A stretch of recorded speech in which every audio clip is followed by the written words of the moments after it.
That your ship? Not bad. What's she called? The Incognito. And before you ask, I didn't choose the name.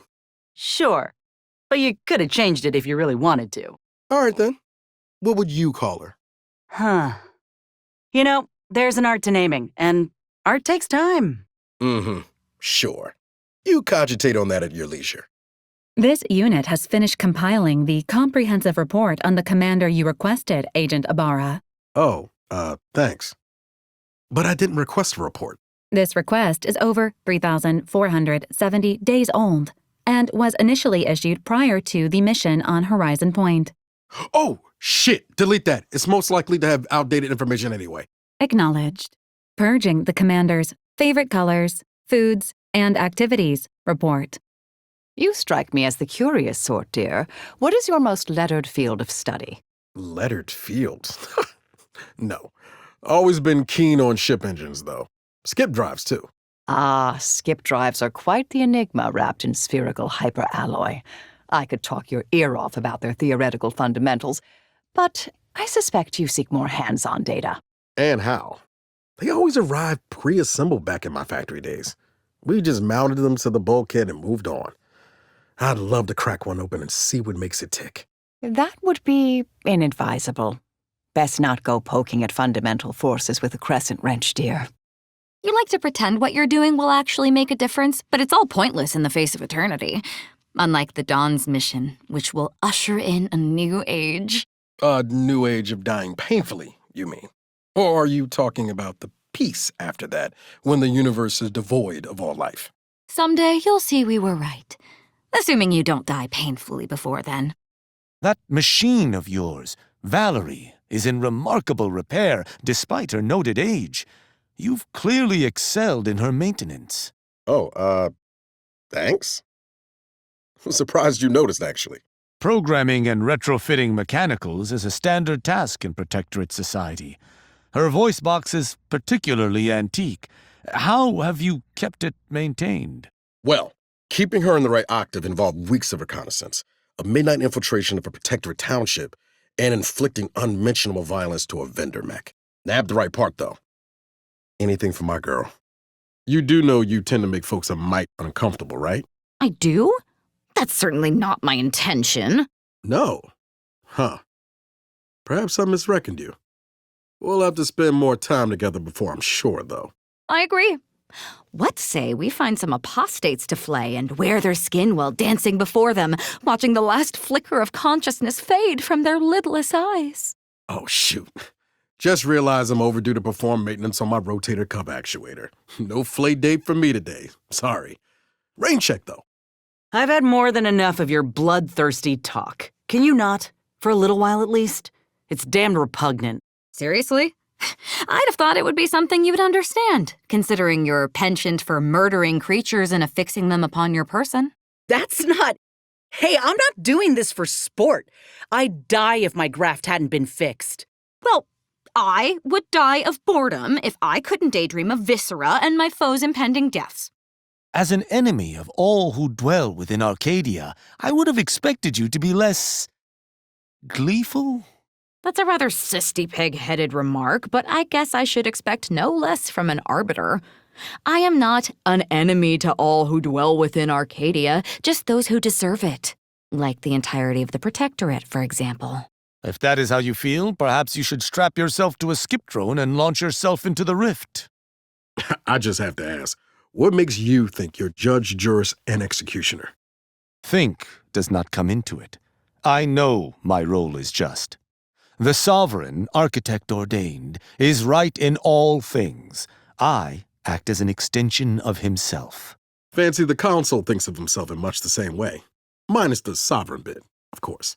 Sounds to me like you lot just make up the rules as you go. At least my actions are ordained. On whose authority does the Earth Directorate act? Humanity's? Do you not aid the citizens of Arcadia against their will? Bet you even thought that retort clever. What we offer is actual help, not just control dressed up as order. That's the difference. Niles, what happened with you and the commander? Why are you still so dedicated to them? I'm dedicated to the mission. The commander just comes with it. You make it sound like I'm some lost gosling tagging along. It ain't like that. The commander and I are equals. We're both after the same thing. Saving Arcadia. Maybe I just like them. That's so strange.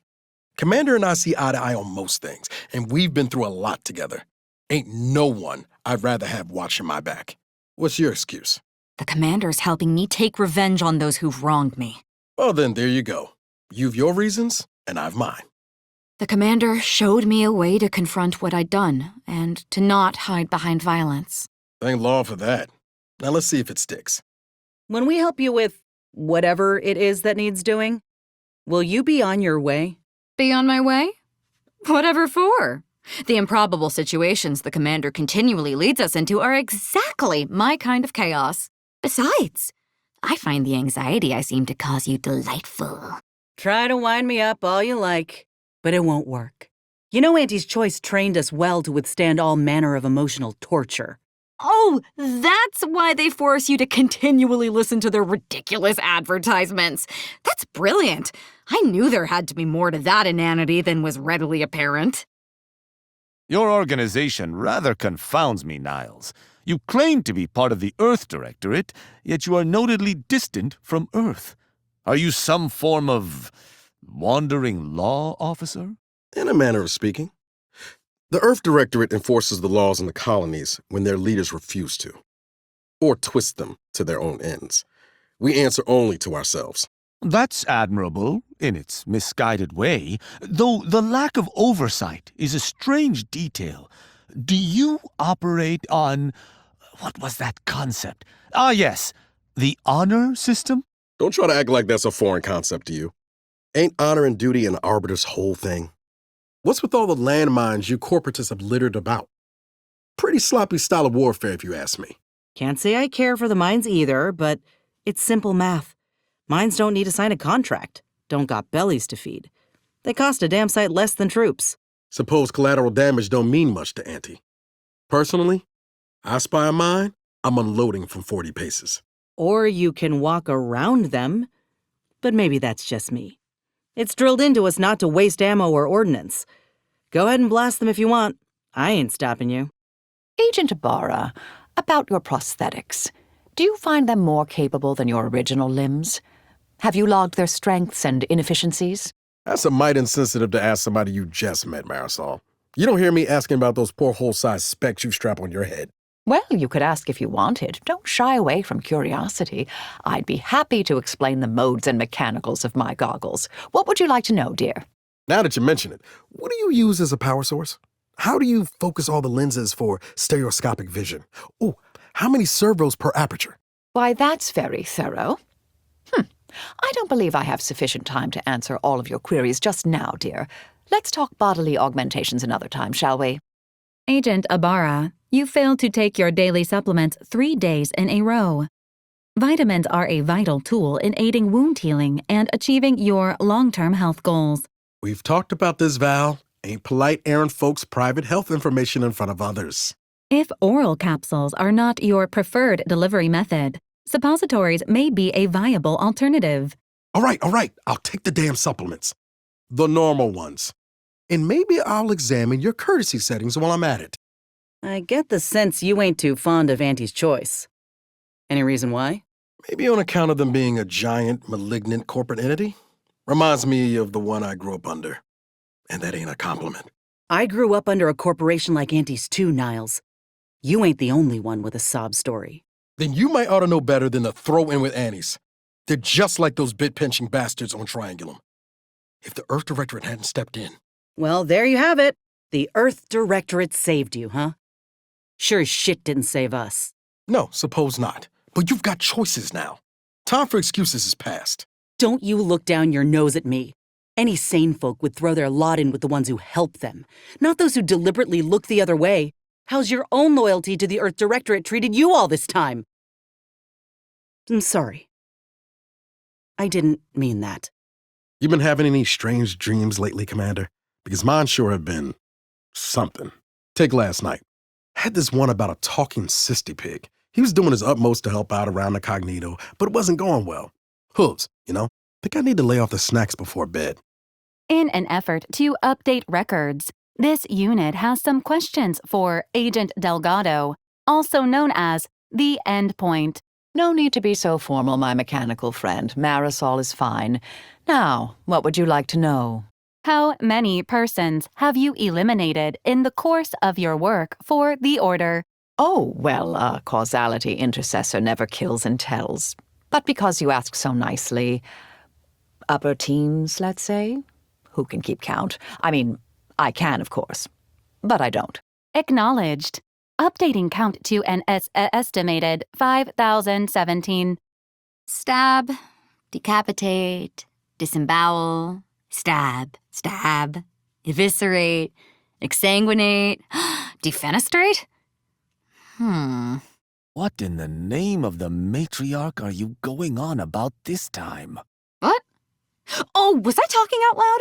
I am thankful that madness is not an airborne infection. At least, I don't believe it is. Just reminiscing about some happy moments.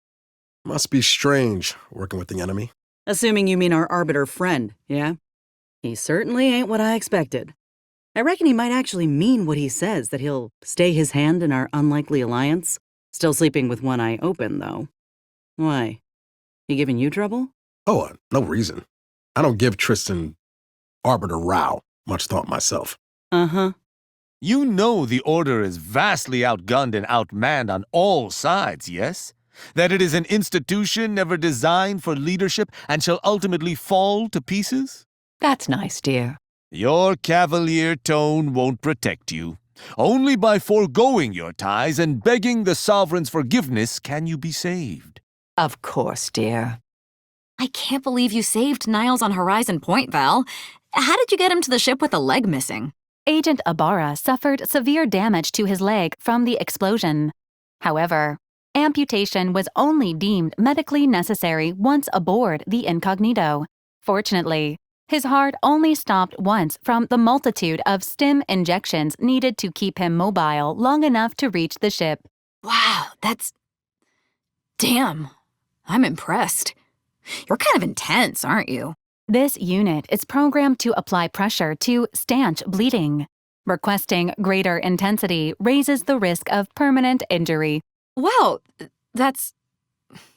Damn. Remind me to never ask you for medical help. Acknowledged. This unit will provide a periodic reminder every 2.5 weeks, or until the cultist Azza becomes deceased due to untreated wounds. So, how's it going with you and Commander Zane? That's right, I saw you reading that periodical the other night. It was as I expected. Drivel, plain and simple. Each issue more piteous than the last. I read 6 volumes in the span of 3 hours just to certify my disdain. Though I suppose one minuscule exception is in the character of Commander Zane. She has a certain partial gravitas that I cannot help but admire. Uh-huh. I bet her uniform shows off her gravitas real good. Don't think I miss your implication. I would never be felled by the charms of a non-protectorate individual. Never, I say.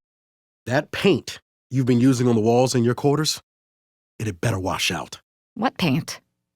Oh, that's not paint. Could have gone without knowing that. Well, at least it's decorative, I guess. Law. Eric would keel over if he saw the state of his old room. I'll take that as a compliment. Also, who's Eric?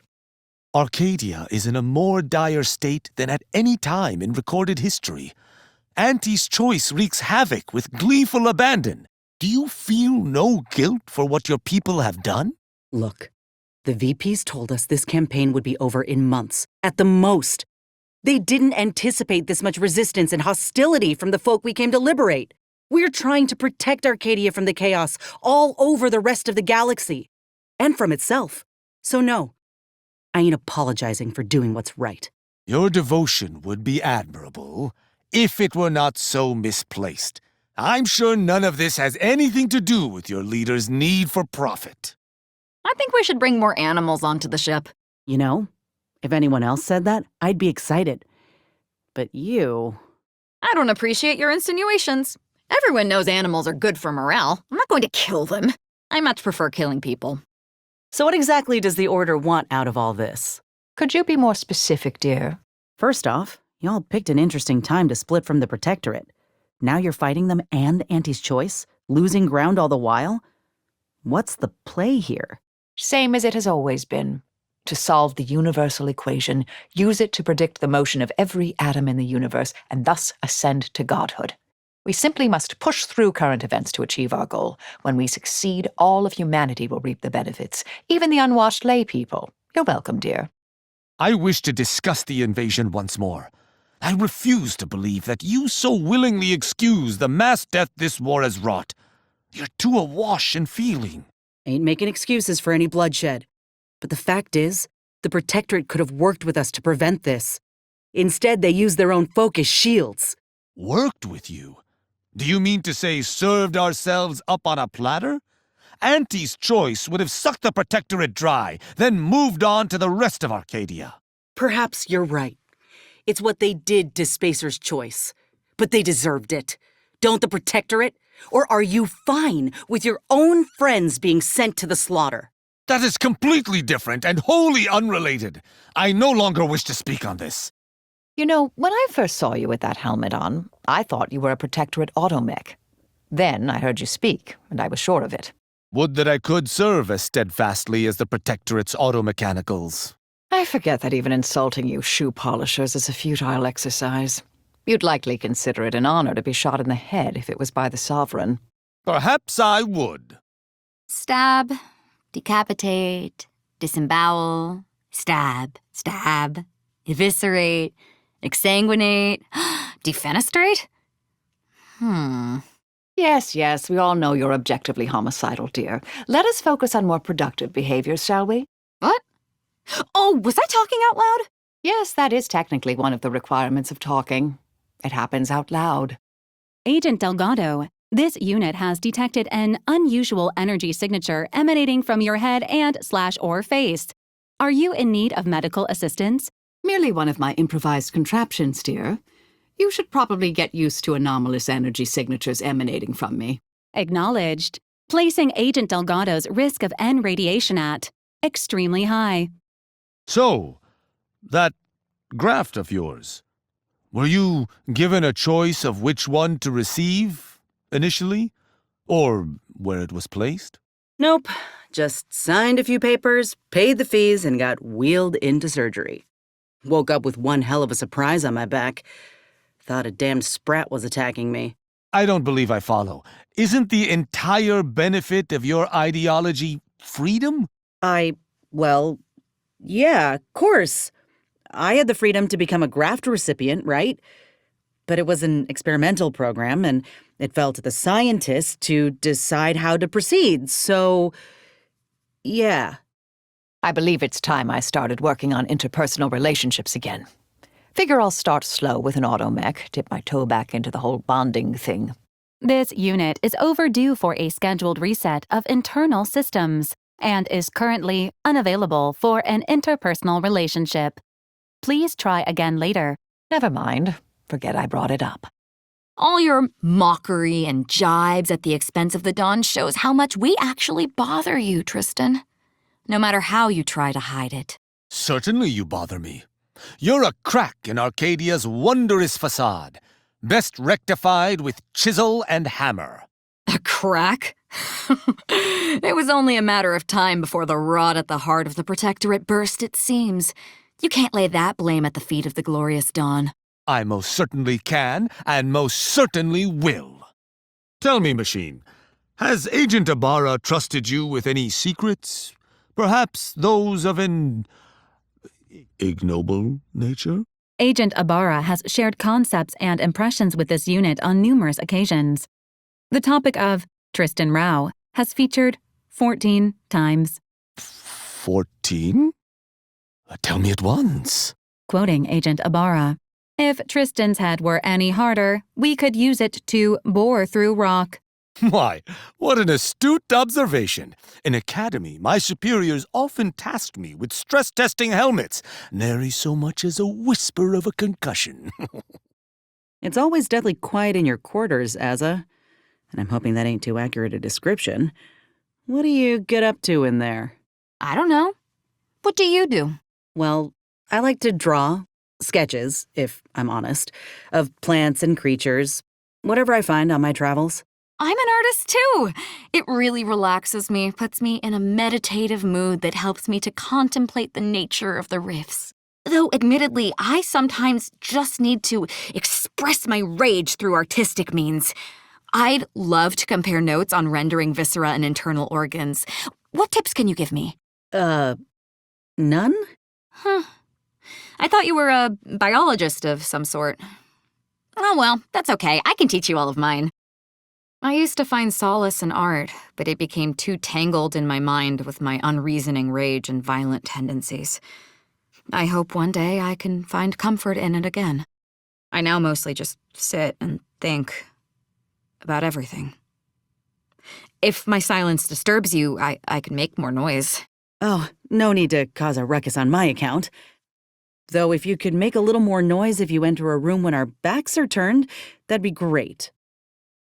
I don't require a seer to predict we'll never agree on theology, Azza. Have you ever considered not killing everyone who disagrees with your beliefs? Where's the fun in that? Removing someone from the equation isn't supposed to be fun, dear.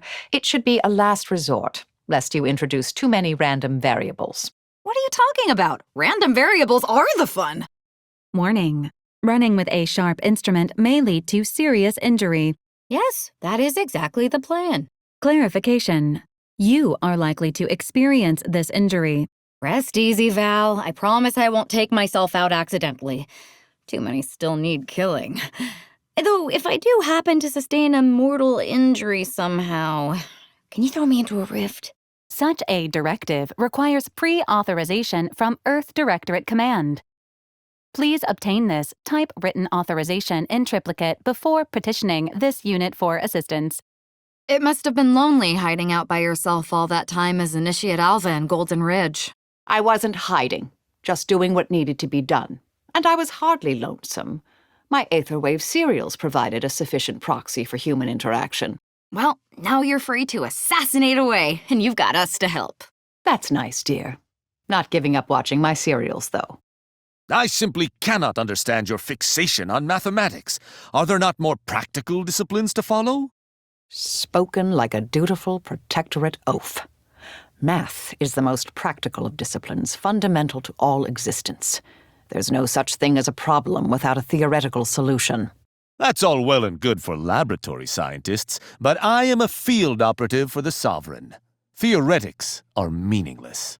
Yes, dear, the fundamental laws keeping your feet on the ground and your atoms unscattered are meaningless. Pay them no mind. Leave the hard thinking to others like a good subject. All those Auntie's Choice adverts claiming each new product is 110% this and that, as if numbers are just another adjective unmoored from evidence. Doesn't it enrage you? Come now. You can't really expect truth in advertising. It's not the mistruths. It's the cavalier liberties taken with basic mathematics.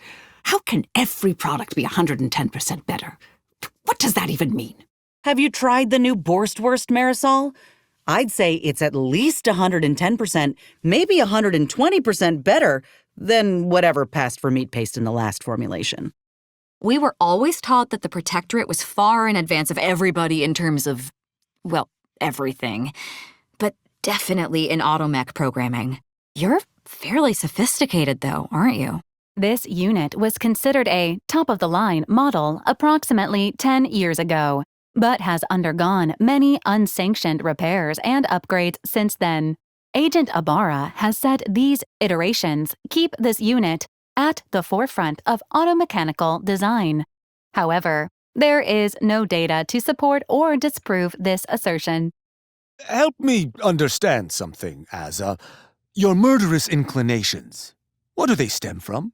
I refuse to believe you truly enjoy killing for killing's sake. Well, then I'd say you suffer from either a lack of imagination or incredible self-deception, or both. You seem to be laboring under the delusion that you don't enjoy the killing. Of course not. I kill because I must, and because traitors to the Protectorate must be felled. But it is a necessity. If you need to tell yourself that, then so be it. I no longer allow society to constrain what I feel or believe. You are obviously still enslaved to your masters.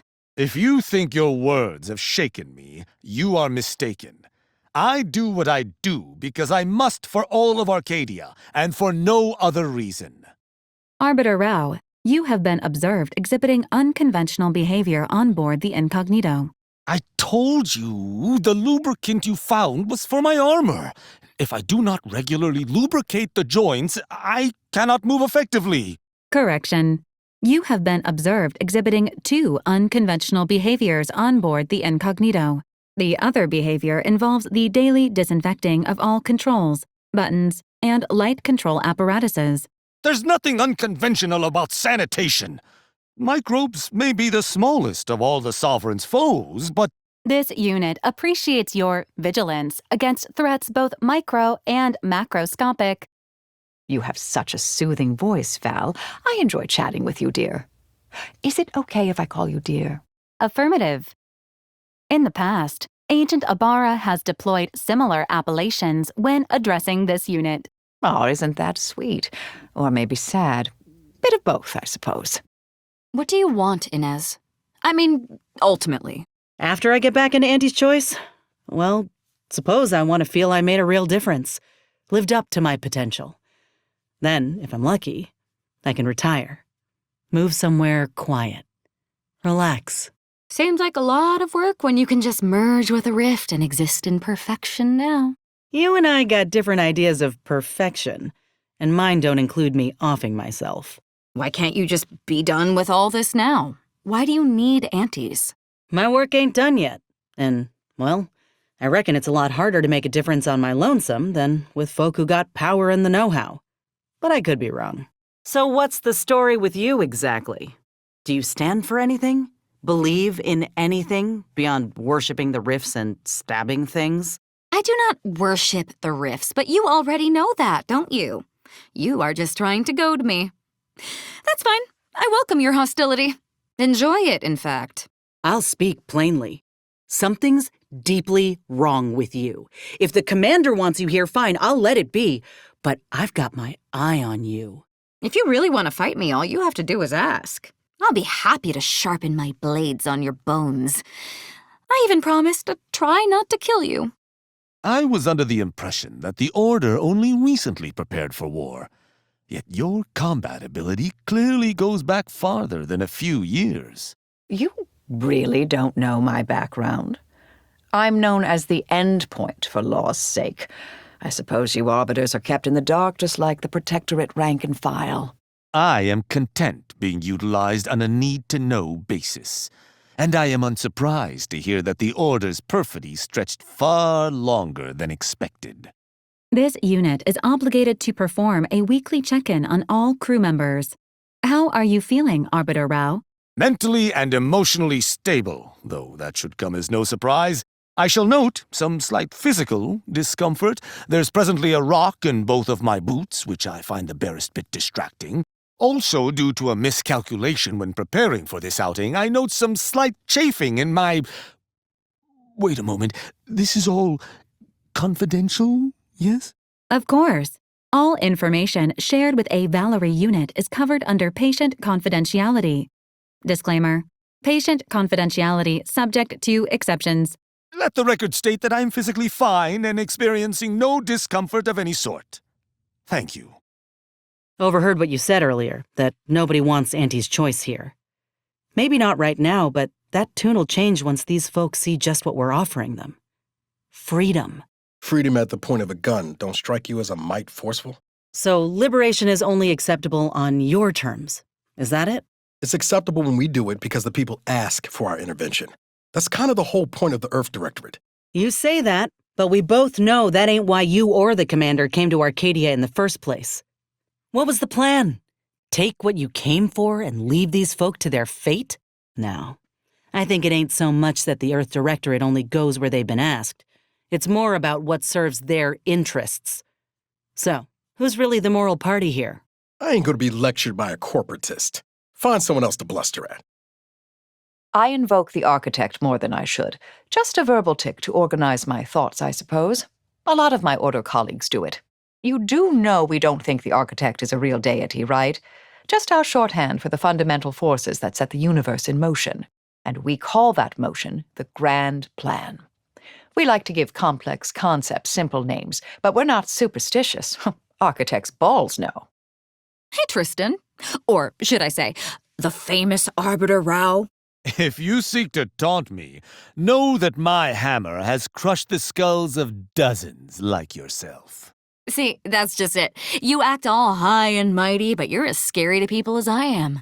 Tristan, I'm not sure how to say this, but you don't realize that people are terrified of you, do you? Wrongdoers fear me, most certainly. But loyal subjects admire me. I might go so far as to say I am adored, far and wide. No, they're terrified of you. I should know. I grew up having nightmares of being judged unworthy. You mean for doing something like, joining an insane religious cult? You're dumber than you look. And that's saying something. Perhaps your guilty conscience was informing you that your path was incorrect, as you have now realized. Yes, I'm sure that was it. And mental refreshment never did anyone any harm, and the matriarch was an infallible beacon of progress. Good! Your understanding is improving by leagues. Don't like the way you're glaring at me, Rao. You got a problem? Earlier, I noted my sapling to be wilting the barest amount. Your last speech regarding it was unkind, suspicious. Sure, I'm glad you think I got the power to render a plant sickly with a whispered word. But it ain't suspicious. The dry ship air is getting to it.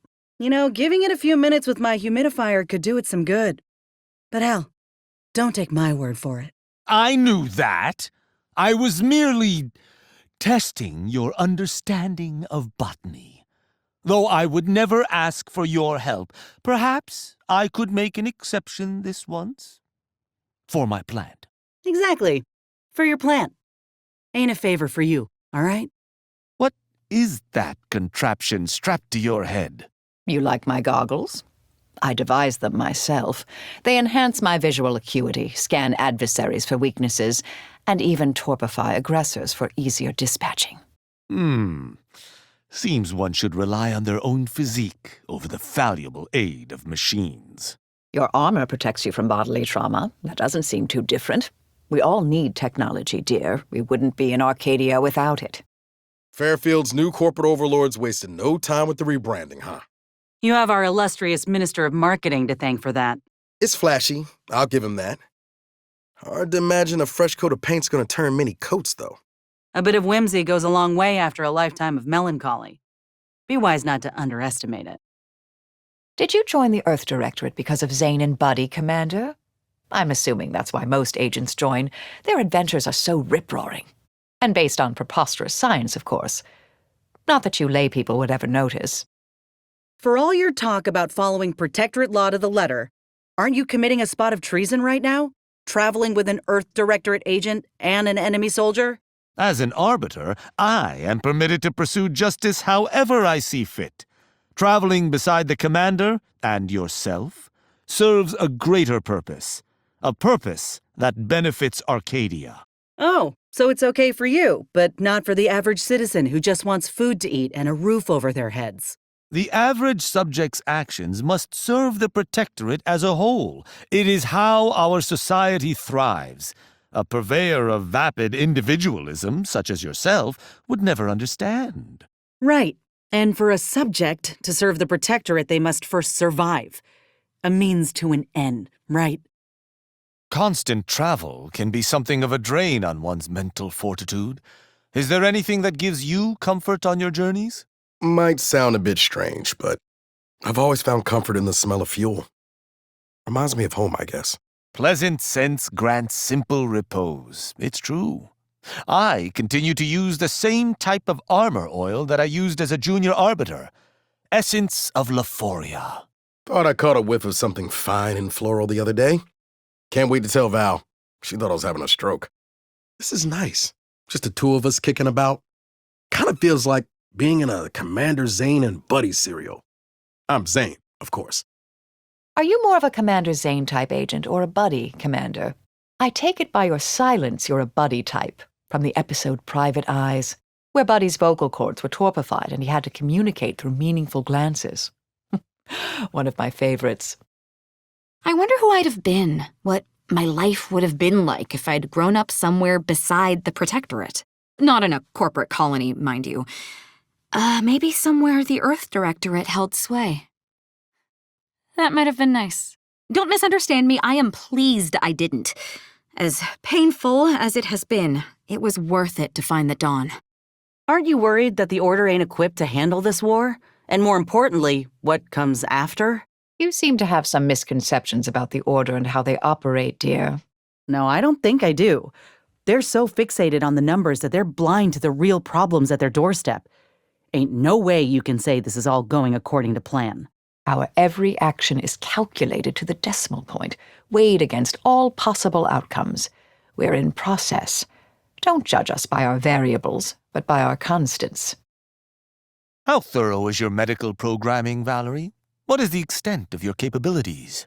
This unit is programmed to treat minor to life-threatening injuries. However, more serious care would not be administered to you, Arbiter Rao, except in unlikely circumstances. Under what circumstances? If you accidentally fell and impaled yourself on this unit's needles, treatment would be incidental. Reminder: undercover operatives may be in violation of their mission parameters when disclosing their identity to members of the local populace. Time for lying low is over, Val. Can't afford to be coy when the world's ending. Elevating altitude thresholds. That paradigm of yours is just a watered-down derivative of the grand plan, Arbiter. Who care to try changing my mind? You cannot bait me into an argument, Marisol. The divine inspiration that struck the matriarch to pen the paradigm is simply too far beyond you. Really? That's quite unbelievable. Ha! Finally accepting true defeat in the face of the architect's very chosen? No, I mean that's unbelievable, as in I don't believe you. You know, we're both the same. We're scientists. We ain't nothing alike. I'm in the business of healing folk, not dismembering them. Well, you have to take them apart to see how they work. Reckon so. Though there's quite a gulf between the studying of matter and rifts and my own study of biology. One is more esoteric, the other more visceral. The nature of the physics underlying all of reality underpins everything, including biology. True. You know, can't say I ever thought we'd find common ground over our work. Almost like we're regular folk on a coffee break. Don't say much unless you're face to face with folk, huh, Commander? That's all right. Reckon I can gab enough for the two of us when the traveling gets dull. Have you read any worthwhile periodicals of late? I'm not much of a reader these days, though I do have a few worn issues of Commander Zane and Buddy I like to flip through every now and then. What about you? What's an Arbiter read in his off hours? Nothing you'd be interested in. Protectorate periodicals about being loyal subjects and the like. Upholding the sovereign. Nobility and all that. Sure. I suppose Honor's Captive could conceivably be about honor and, restraint. Like the cover of that one myself. I'm happy to deal with any random variables that come our way, dear. Or any abstract algebraic proofs. I can deal with them too. Don't let my appearance fool you, Commander. I'm quite capable in combat. These goggles of mine do more than keep tabs on our blind angles. Commander, want to hear my impression of a Raptidon call? I'll take your silence as a resounding no. Whatever. Your loss. Take a look at those corpses they've got strung up. Wait. Some aren't dead yet. Decomposition rate 12 to 17%. Didn't really need to know that. Let's just respect the dead or very slowly dying, shall we? Rao, since it seems neither of us is going anywhere anytime soon, how about you tell me about yourself? Your deception is nakedly apparent, corporatist. The only reason an enemy would seek to understand me is to bring about my destruction. Quite the opposite, actually. You know, Val took me aside the other day and advised me to make inroads with you. To, lessen chances of an interfactional incident. Is not every moment of our traveling together incidental? I digress. If you fear my hammer descending upon you, it shall not. unless I am given reason. I'd reckon she was more concerned with the likelihood of me shoving you out the airlock. But if you don't start anything, neither will I. Assessing the commander's current sociability levels. Low.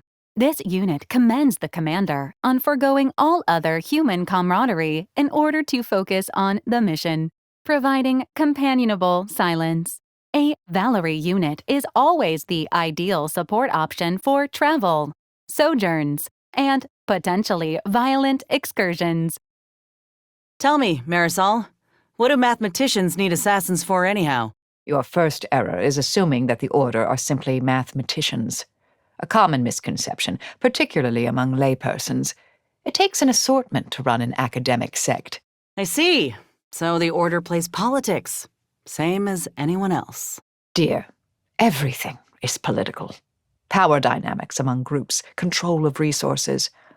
I ensure such social constructs don't obstruct our solving of the universal equation. Got an odd shape to it, this station. This station has an ablative central structure. In simpler terms, Val. The central structure is designed to fall apart. Not while we're in it, I hope. Do you still consume Protectorate foodstuffs, or do you subsist entirely on empty prayers and human blood? Mostly human blood, but from time to time I still like to indulge in security frozen dinners. Sincerely? Ugh. Every individual good of the Sovereigns is perfect, but I find that one the least perfect. Why, Arbiter Rao, are you denigrating a Protectorate product? You should report yourself for mental refreshment immediately. Traveling in pairs seems like a good compromise to me. We move fast, travel light, and we look out for each other. And hopefully have an understanding that we ought not to throw each other under the proverbial tram. Right, Commander? Heard from Val you've been fussing with your graft. Well, not her exact words, but I read between the lines. Everything, all right? I shouldn't be surprised Val's got a penchant for snitching. But yeah, my arm's seen better days. It's fine. Nothing I ain't used to. I hear that. I still have these law-awful phantom twinges in my arm and leg even now. Sometimes I hear this high-pitched ringing in my bad ear, too. Distracting as hell. Well, hell. Reckon I can't compete with that. You need something to dull your pain? Go on, take my whole med bag, since you obviously need it more than I do. Oh, that's not what I was... Never mind. I'm begging, Marisol. Just one little tidbit, anything. What you know about killing could probably fill several volumes. And their appendices, all neatly sourced with footnotes and cross-referenced. But I'll spare you all that reading with this one piece of advice. You expend too much energy posturing. Less is more when it comes to killing, and there are much more efficient ways to remove someone from the equation. Yeah, but I wager they're not half as entertaining. You would be surprised. I once eliminated a lab archivist just by secretly replacing all his bases with acids. I assure you his death was most diverting. What transpired at Horizon Point was a tragedy the likes of which the Protectorate had never seen, at least until the invasion. I understand you lost fellows there. Oh, yeah. Lost 4 members of my team. Well, I guess 3. Got one back recently. I'd rather not talk about it, if it's all the same. No sense probing a wound yet to clot. We may speak of this a different time. You ever wonder what your life would have been like if you'd been born outside of Arcadia? No. For the same reason I do not imagine life as the runt of a canid litter. All other systems are devoid of Arcadia's perfection. They are unworthy of thought. What I mean is, everything about your life was predetermined. You never had any choices. That doesn't bother you? I don't believe I understand. Why would I value the merits of choice when I have witnessed you, on multiple occasions, bemoaning exactly such a concept? I don't bemoan anything. I reflect a reasonable amount. I don't expect you to understand. If you tried the same, it'd likely fry whatever 2-node circuit you call a conscience. Hey, Val, hypothetically, what would you do if a fight broke out between me and Rao? In the event of a confrontation, this unit will separate all actors and incapacitate the aggressor. Post-incapacitation revival protocols have been characterized as unpleasant. Please refrain from initiating any conflict with fellow crew members. Huh. Doesn't sound much like I'll take your side, Trooper Sealong, no matter what. Okay. What about if it's Rao and Azza? This unit considers the cultist Azza a probationary agent. If her violence exceeds acceptable thresholds, disciplinary action, such as ejection from the nearest airlock, is advised. Well, there's that at least. Machine, take a reconnaissance sweep of the surrounding area. Report your findings after. This unit does not recognize Arbiter Rao's authority to issue such commands. Please speak with Agent Ibarra if you think this denial was made in error. Fascinating. An automechanical that defies a user of rank, even at the risk of dismantlement? You're clearly no standard machine. Your attempt to flatter this unit has been catalogued as ineffective. Val, dear, we could have used you at the Department of Preemptive Causal Redirection. Protectorate yaysayers are supposed to be good with automechanicals because you count on them to cut your woolly cow steaks and tuck you in at night. Are you any different? I have many talents. Automechanical tending, weapon cleaning and maintenance, reciting protectorate laws, botanical knowledge, knitting. Knitting? Did I say knitting? I meant hitting. With my hammer. Disregard that. About earlier. I say something wrong? When I made mention of your graph, that is. No, that was... it's a bad habit. My whole life, whenever I ever hinted at discomfort, I'd immediately be hearing from folk about how it ain't that bad, actually. I'm sorry. Hey, you don't gotta say more. Water under the bridge. But also, I understand what it's like, dealing with the pain. That's all I was trying to get at before. I know that now. You, mentioned your ear ringing earlier. Might help if you get a fan or some such for your room. White noise can alleviate the distraction some. That sounds a fair amount more appealing than any of Val's solutions.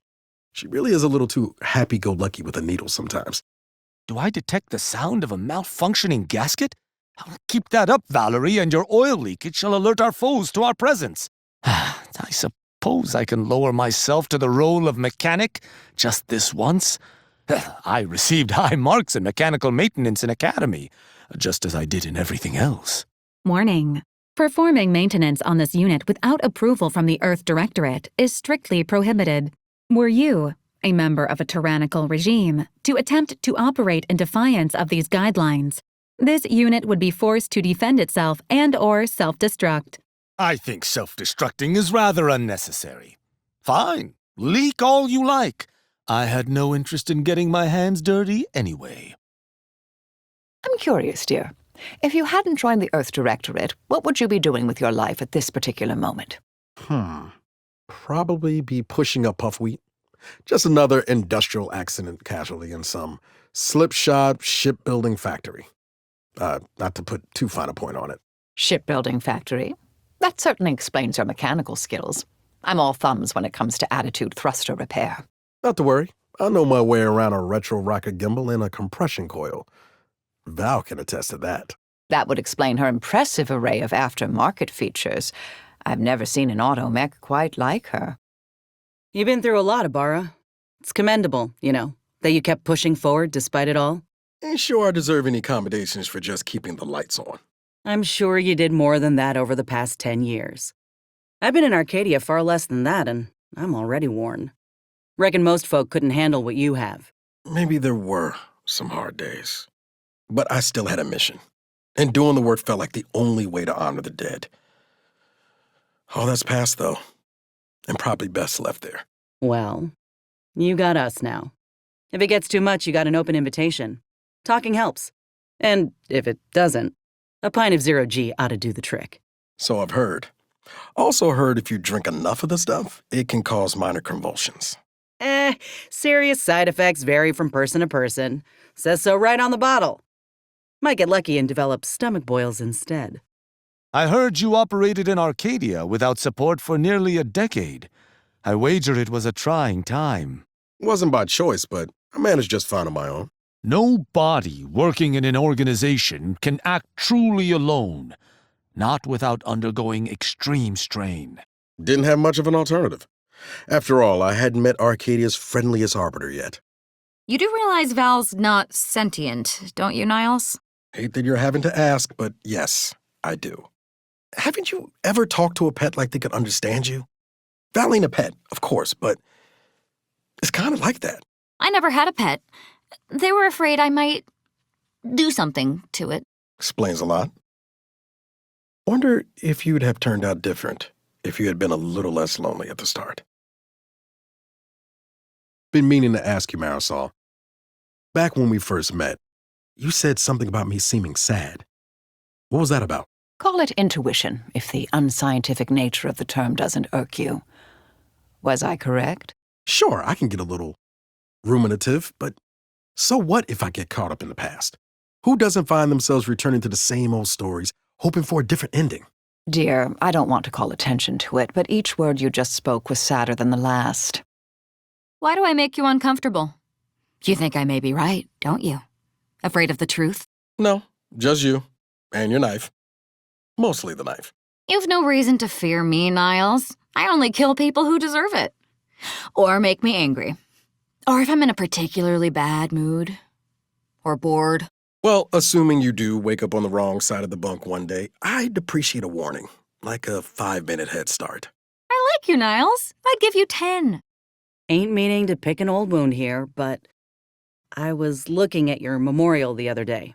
To your old crew. You clearly shown it some care. It's good of you. Really? You don't think it's too, morbid? Someone more well-adjusted would have probably moved on. You have, Amara. Don't mistake respecting their memory for wallowing. Everyone leaves an impression. Ain't no harm in saying so. You aiming to get a little shrine yourself once you pass on? Ain't something I care about, seeing as I'll be dead. Though if you think I'm going anytime soon, you got another thing coming. I always planned on being the last one standing. Not to pry, Agent Ibarra, but you appear to be suffering more discomfort than usual at the moment. How'd you know? Most folks can't suss it out unless I'm limping. Just an occupational habit, dear. I admit I'm accustomed to seeing the world through a lens of exploitable vulnerabilities. Meant no offense. No offense taken, Marisol. Directorate trained me much the same. Ain't easy, is it? Always looking for weaknesses, places to pinch and twist. Very true, dear. It's a valuable skill in nearly every circumstance, except perhaps light conversation. I do hope your discomfort improves, though. Feels good to be back in the saddle, don't it, Val? Kinda reminds me of our days in Nix's orbit, dodging protectorate patrols. You remember that? Error. Memory not found. Ah, well. That's all right, Val. I'll just have to do the remembering for both of us. This unit has an inquiry for you, Trooper Silong. Oh yeah? Let's hear it. Are the stipulations of your contracts with Auntie's Choice similar to this unit's instructional parameters? Ha! I know Auntie's Choice would love if signing on the dotted line were as binding as programming. No, I'm free to operate outside what they tell me I can do, with consequences. Programming don't allow for that. Unless it does. Wait, does it? This unit is unable to continue this conversation at this time. Even just a mention of Auntie seems to get your blood boiling, Ibarra. Don't tell me you judge folk before you get to know them. I'm sorry, what's there to know? I mean, apart from her bottomless greed and bad hairdo. Hey now, she's much more than you think. She's a visionary. Did you know that the formulation for rehydrated water came to her in a dream? You definitely just made that up. Did not. It was part of our training to memorize these fun facts. Potential buyers love them. Do I seem like your target demographic? No. But I do think you'll enjoy learning about how she has 2 pet teacup canids, named Mammon and Pretty Penny. Pretty Penny has mauled 3 VPs this quarter, at last count. Law be damned, you're right. I did enjoy that fact. Niles, dear, your relationship with Valerie is just so unique. I've never witnessed such a close connection between human and automech. Val was there for me through my worst years. Kept me flying straight and level. I did the same for her, in a more literal sense. We've always been able to count on each other. That must have been nice, dear. Counting is integral to our entire way of life in the Order. Strength in numbers, right? I've some ideas on how the incognito could run more efficiently, Niles. Oh, do you now? That's nice. I'm serious. My expertise isn't limited to theoretical science. I have much in the way of systems knowledge. I can apply it, just say the word. The word is never. You were stranded in Arcadia for almost 10 years? Must have been difficult being here all that time alone. I wasn't alone for the whole time, and I wasn't stranded, technically. I was on a mission. But you're right. It wasn't easy. Thanks for the cheerful reminder. I'm serious. I felt alone my whole life before the dawn. It's painful. I didn't even know why I was in so much pain until I found my people. I thought you were just mocking me. Why would I mock you? Just because the Earth Directorate abandoned you here because your first mission was such a failure? Why don't you go find a nice rift to throw yourself into? Save me the headache of chucking you out the airlock once we're back at the ship. I'm trying to refrain from such behavior now, though you always were such a tempting target. Thanks? Whoa, Val. Watch where you're pointing that shooter of yours. You've been pitching a little uneven lately. Since the fastball incident of '97, automechs are not permitted to participate in tossball games, leagues, or tournaments. I mean, your aim's been off. Wouldn't want me or the good commander here catching any strays. When attempting to capture a stray animal, approach slowly and quietly. If the animal senses danger, it may grow aggressive. You know what? Forget I said anything. You're doing great. I've been meaning to speak to you regarding the incognito. Its state is rather lacking, wouldn't you say? Don't know what you're on about. Ship runs. She's fine. I do not speak of its running state, but its cluttered interior. If you wish, I'd be willing to lend my assistance. I was ranked in the 98th percentile in cleaning. I've done my best, all right? If you think you can do better, by all means, run yourself ragged keeping up with the dust mice. Just stay clear of my bunk. That space is mine. Clutter is nothing to be ashamed of, Agent Ibarra. Why, even I have been guilty of having the occasional spot of dust on my armor. You needn't be embarrassed. Couldn't help but notice that book collection of yours. Never expected an assassin to be so well read. I'm not. I keep them on hand as improvised weapons. This is one of those moments when I can't tell whether or not you're having me over. Some have complained that sprat mucus, a complete analysis, is too dense, but I found it perfect for inducing cerebral hemorrhaging. Val, what say you regale me with tales about some of the Earth Directorate's failures? I'm sure there were at least a few where everyone involved died horribly. Those files are restricted to Earth Directorate personnel. Additionally, you exhibit 9 signs of psychopathy, further prohibiting this unit from sharing the requested information. Accessing Psychological Support Module. Question 1.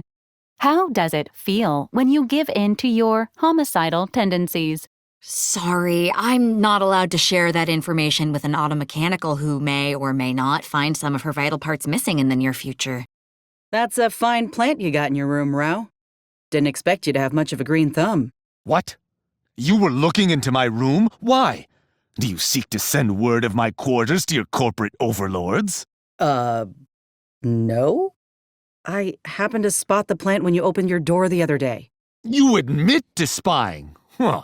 No doubt when next I return to my quarters, I'll find them plastered with advertisements for your tawdry goods. I shall never bend to your wiles. Trust me, I ain't trying to look and see what you're doing in there. And you know what? I hate your plant. It ain't that fine at all, and I'll never look in your room again. There. You happy? Good. That is all I ask. You don't truly hate my little sapling, no? Inez? You're impossible. Arbiter Rao, what would you do if your sovereign commanded you to shoot him? I would not fire upon him, obviously. Do you see a firearm on my person? Ah, but not shooting him would be an act of betrayal, correct? Denying a direct order? Why, in any universe, would the sovereign order one of his own to shoot him? This is the problem with you scienticians. You consider rhetoricals as if they hold weight. Ain't sure why you're so broken up over losing your auntie's choice contract. You're your own boss now. No one yanking your chain. That sounds pretty good to me. You don't get it. You ain't nothing in Auntie's Choice without a contract. Just a rung leech scraping by. It's lonely at the bottom. but I ain't planning to stay there for long. Oh, believe me, I know more than you think. But you're with us now. We're a team. No bottom rungs in this crew. Sure. Don't mean to come across ungrateful. I'll pull my weight. Tell you what, once I raise my stock with Auntie and land a new, better contract, I'll have a shindig to say a proper thanks. I spied some books with interesting covers in your room, Marisol. Don't suppose you ever lend them out? Oh, you'd hardly be interested, dear. They're about Gaussian functions, atomical electrodynamics, very few illustrations. Not for lay people. I don't know. That electrodynamics one sounds like a page-turner. Always found the volatility of minute fundamental forces fascinating during the science classes of my medical training. Well, well, it appears I've misreckoned you, dear. Please borrow whatever tickles your academical fancy. I've a book on gravitational effects on ballistics you might find riveting. And useful. I wouldn't mind learning more about them Gaussian functions, too. Good bunk time reading. Appreciate it, Marisol. I'm surprised you follow the commander's orders, Tristan. An arbiter's word is his bond. Besides, traveling with the commander offers certain opportunities to see that which I would not otherwise. Why, Arbiter Rao, did you just profess to being curious about the world around you? I'd think that base traitorism. There is more to Arcadia than even I realized. I am not too proud to deny that I've much to learn yet. I noted a number of biology drawings adorning the walls of your domicile. Did you pen them? Oh, those? Yeah, they're mine, but they're more like doodles, not finished pieces. Ain't got enough ink for that. Did you like them? The artistry is remarkable. The accuracy to life and the detail work is, it's nice work. Even for a barbarian. You don't want to learn, do you? I... never. An arbiter need occupy themselves only with the practical. Even if my artistic skills are, perhaps, worthy of improvement. Cycling through random conversational starters. Would you like to hear an order joke, Marisol? If I say no, would that alter the trajectory of this conversation? Unlikely. As I suspected. Very well then, let's get this over with. Preparing worst joke. Why was 6 afraid of 7? Answer. 6 was not afraid of 7. Integers do not experience fear, anxiety, or any of the toiling despair of consciousness. By the architect, is this really where the plan has led me? You seen my spare biomass converter anywhere? Coulda swore I left it in the kitchen. Oh, that green glowy thing? I was slightly experimenting on it. Turns out it produces a surprisingly pleasant smell when oxidized. Uh-huh. Well, if you publish a thesis on that, I better get 65% of the profits. All right, Val, now seems as good a time as any to test how your personality module's functioning. Why don't we start simple? Val, how's the weather today? Proceeding with lengthy and unnecessary small talk. Let me stop you right there. Well, guess that's what I get for trying to hack together your last rebuild with protectorate parts. Don't much understand you. You claim not to give a damn, and yet you go well out of your way to help us in our endeavors. I've no idea what you're speaking of. The commander helped me. The least I can do is violently support their endeavors. And it's fun. Nah.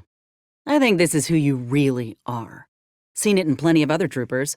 When things got tough, they retreated into themselves, denied their instincts. I don't deny my instincts. Far from it. But when I embrace them, it seems to upset you. Your communication skills are quite remarkable, Valerie. I haven't seen a more robust artificial conversation system outside of EUNIAC at the archive. Thank you, Agent Delgado. This unit's speech system utilizes a language bank of 4,096 words and phrases accessed during conversation based on context and messaging variety. Yes, exactly. I've noticed that you very rarely repeat the same messages. Thank you, Agent Delgado. This unit's speech system utilizes a language bank of 4,096 words and phrases accessed during conversation based on context and messaging variety. Well, yes. See you later. What's dismaying you, Tristan? You seem troubled by something. Though it shames me to admit it, I'm still poring over your words from before. You were jesting, yes? About the subject's fear of us arbiters? No, I wasn't. How can you be so blind to the fact that anyone would be rightly terrified of someone who had the authority to execute them on the spot? For any reason, at any time. The common subject is expected to have faith in us. And why would they not? No true sovereign-fearing arbiter would ever abuse their power or dole execution out on a whim. But you could. And no one would or could stop you. And that's more terrifying than I am to people. I resent the comparison. So what sort of things are you into when you're not, assassinating colleagues with mathematical efficiency? My field of expertise is atomical dynamics. Oh, is that akin to propulsion mechanics? Because I can field strip and oxidize a manifold blindfolded in 2 shakes of a lamb's tail. It's entirely unrelated. Takes years to comprehend. You wouldn't understand even if I distilled the fundamentals into a 2-hour lecture supplemented with handouts and visual aids. Merciful law, no need to condescend. Ever hear of small talk? Okay over there, Rao? You ain't been stomping around with your normal gusto. Pardon my despondence. I have simply depleted Niall's collection of Earth Directorate periodicals. I was quick to judge them, yet I admit to a certain void left by their absence. The agent's crusade against corporations and penchant for obliterating all who oppose them compelled me. I even found some of my own best qualities reflected in that Zane. Oh, yeah, you're practically twins. All you're missing is your own buddy. A trusty sidekick who bears the brunt of all your deeds and extensions of justice. Is that not the commander's role? Shh! Don't let them hear you. You've been all over, Have you any, co-workers you've left behind? Oh, yeah. Plenty. My entire old unit. My friend, Ortiz. Everyone back on Tau Ceti. All I know these days is to keep moving. You get used to it. I see. It seems like it would be difficult to maintain any relationship, knowing that your peers could stab you in the back at any time. I assume you're speaking metaphorically, but yeah, rather is. You're starting to slouch a bit there, Commander. No harm in taking a breather if you need one. Make sure you're staying hydrated, too. Don't want you passing out now. Listen to me. I'm starting to sound like Val. This unit recommends hourly breaks to prevent exhaustion and/or cardiac arrest. But seriously, don't overdo it. Ain't no one you've got to impress. How are you feeling after your latest upgrade, Val? While this unit is operating more optimally than ever, and environmental awareness is up by 79%, these augmentations have not provided the ability to feel. If you believe this to be an error, please remove the upgrades and try reinstalling them again. If I didn't know any better, I think you're just being smart with me. You're fortunate you're an automech, Val. You never have second thoughts. Never experience regret. This unit continuously analyzes previous mission failures and inefficiencies in a manner that could be compared to the human process known as regret. Fascinating. And how do you deal with it? Routine purges of irrelevant long-term data to free up memory storage. Yes. I suppose that is more or less how I deal with it, too. How do you surmise your encounters with the Protectorate, machine?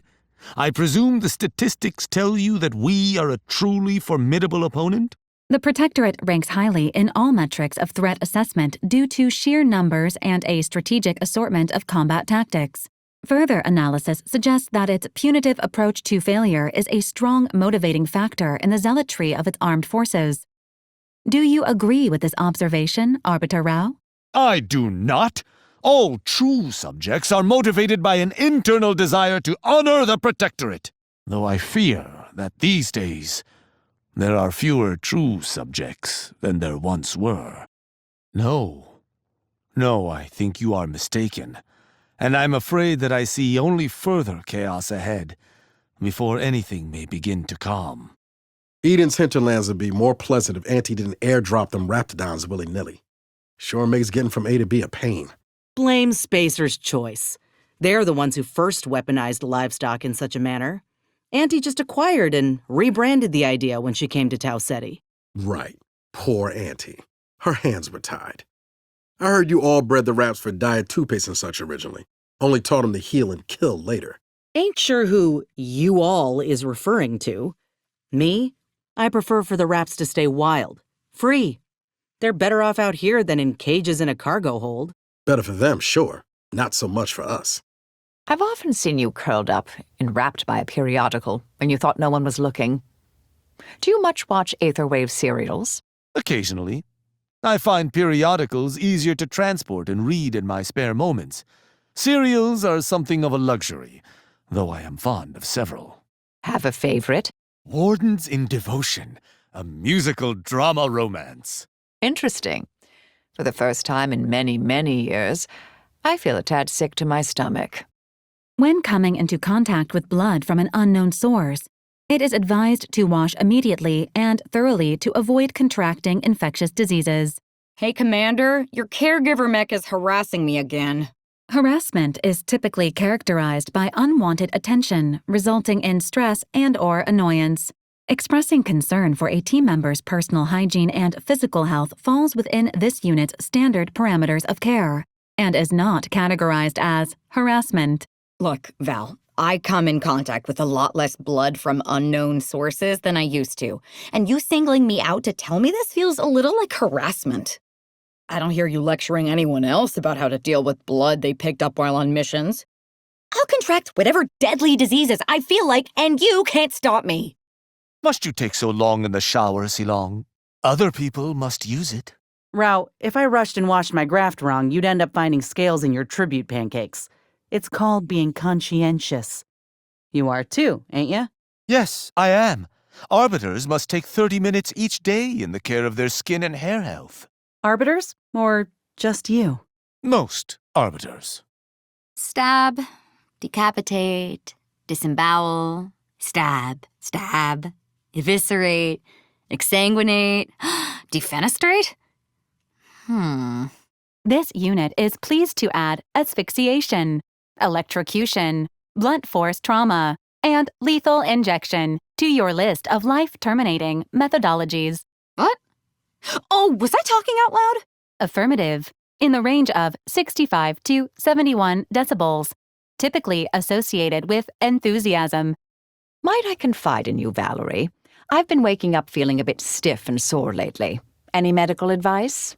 Musculoskeletal soreness is within normal operating parameters considering your age bracket. Engaging bedside manner protocol. You are no spring chicken.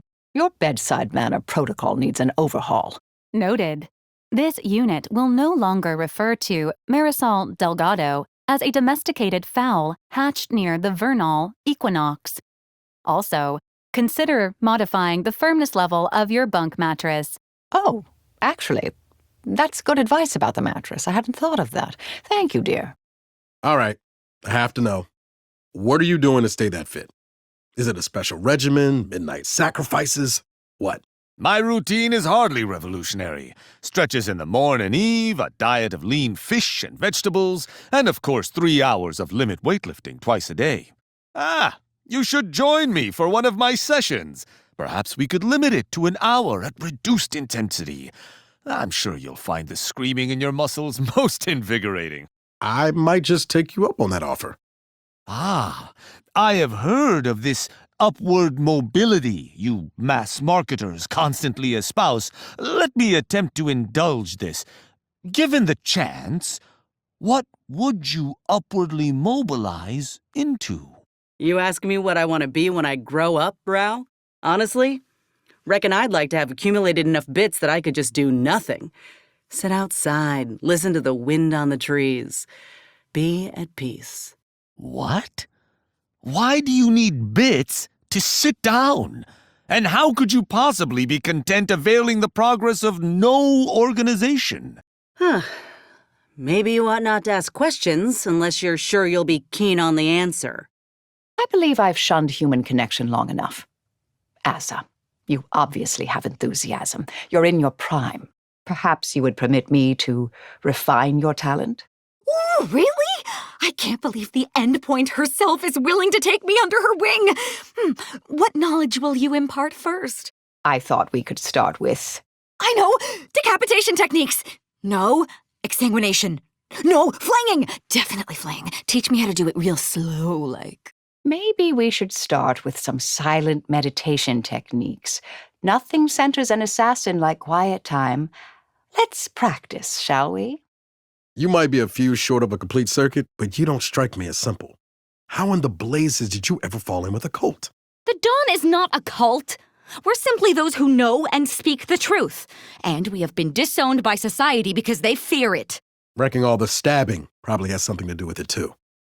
Marisol, what would you have done if you'd still been the Endpoint when the Glorious Dawn first appeared? I'd have undoubtedly been sent to stop you. I'd have killed you all, of course. You would have tried. I'm not as easy to kill as most of my compatriots. Ah, the youthful arrogance of a random variable in her prime. Who knows? Maybe we'll have to fight each other to the death before this is all over. So, Azab, who do you favor in this war, being that you are a somewhat neutral party? It doesn't matter. Such concerns are petty in the scheme of things. Come now, I'm sure you must have some opinion knocking about the blood-stained recesses of your hungry little mind. The Rift will win, and we will all be the better for it. I've no comment on the matter. Seems to me, regardless of what happens, everyone will lose. My opinion is that we put way too much stake on the affairs of humanity. The universe, on the other hand, does not.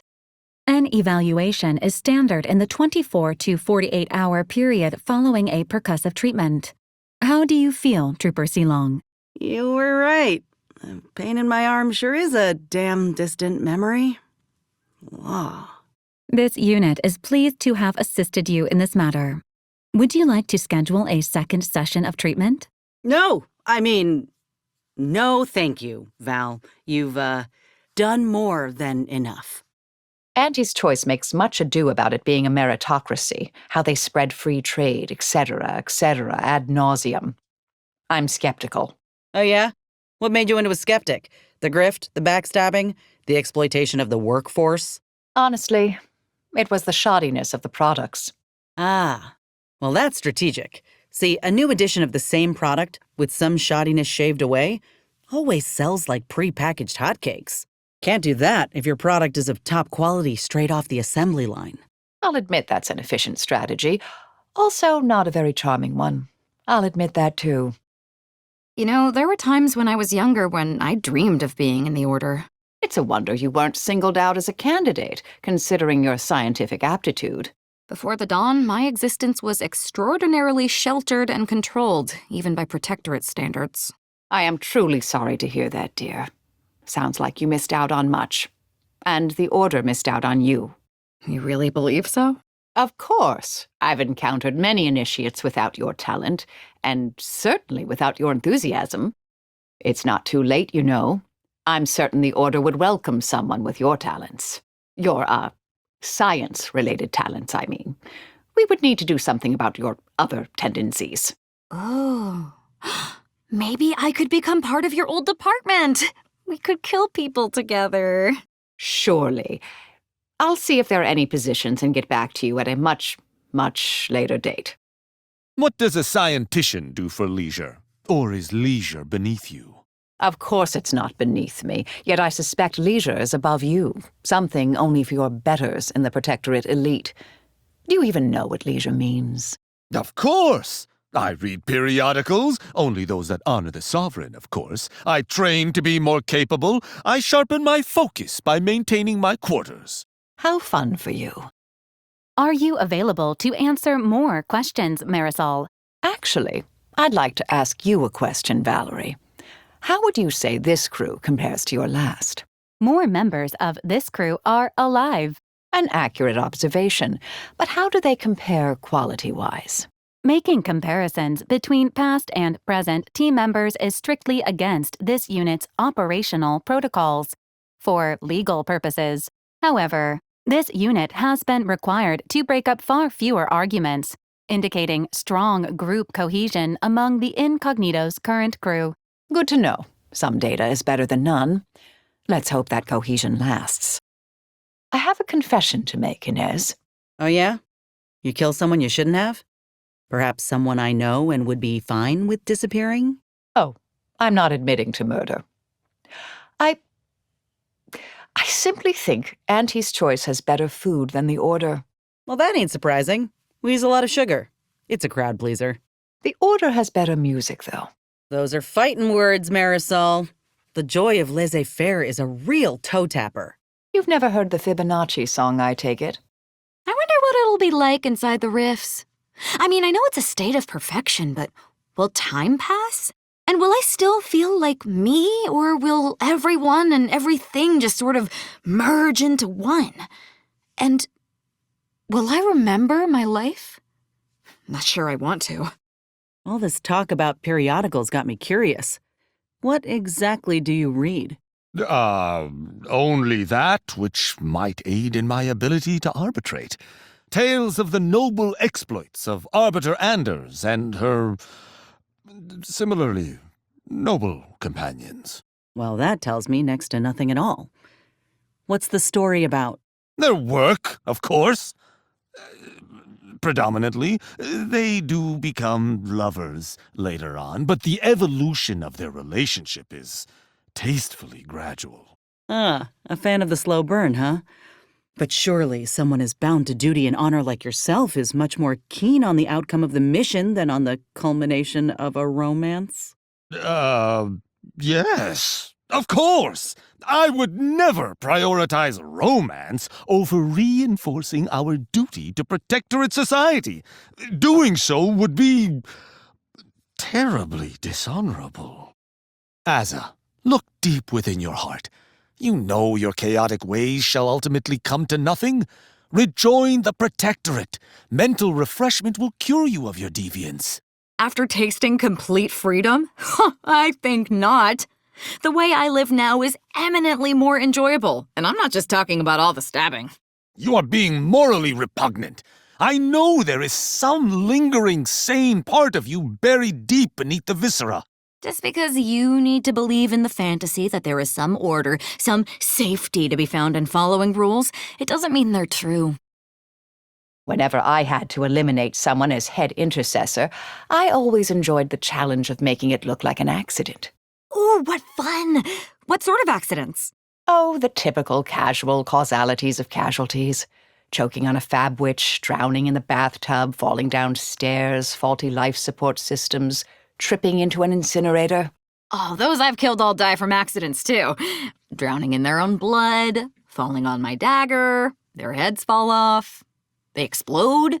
That's the right idea, dear, but you need to work on the execution. Work on my executions. Got it. Thanks for the lesson. It never used to make sense to me that the first presiding bishop of the order started this colony with the matriarch. It seems obvious that the Protectorate would want to use the equation for control, not liberation. But since the schism, I've wondered if it was always part of their grand plan.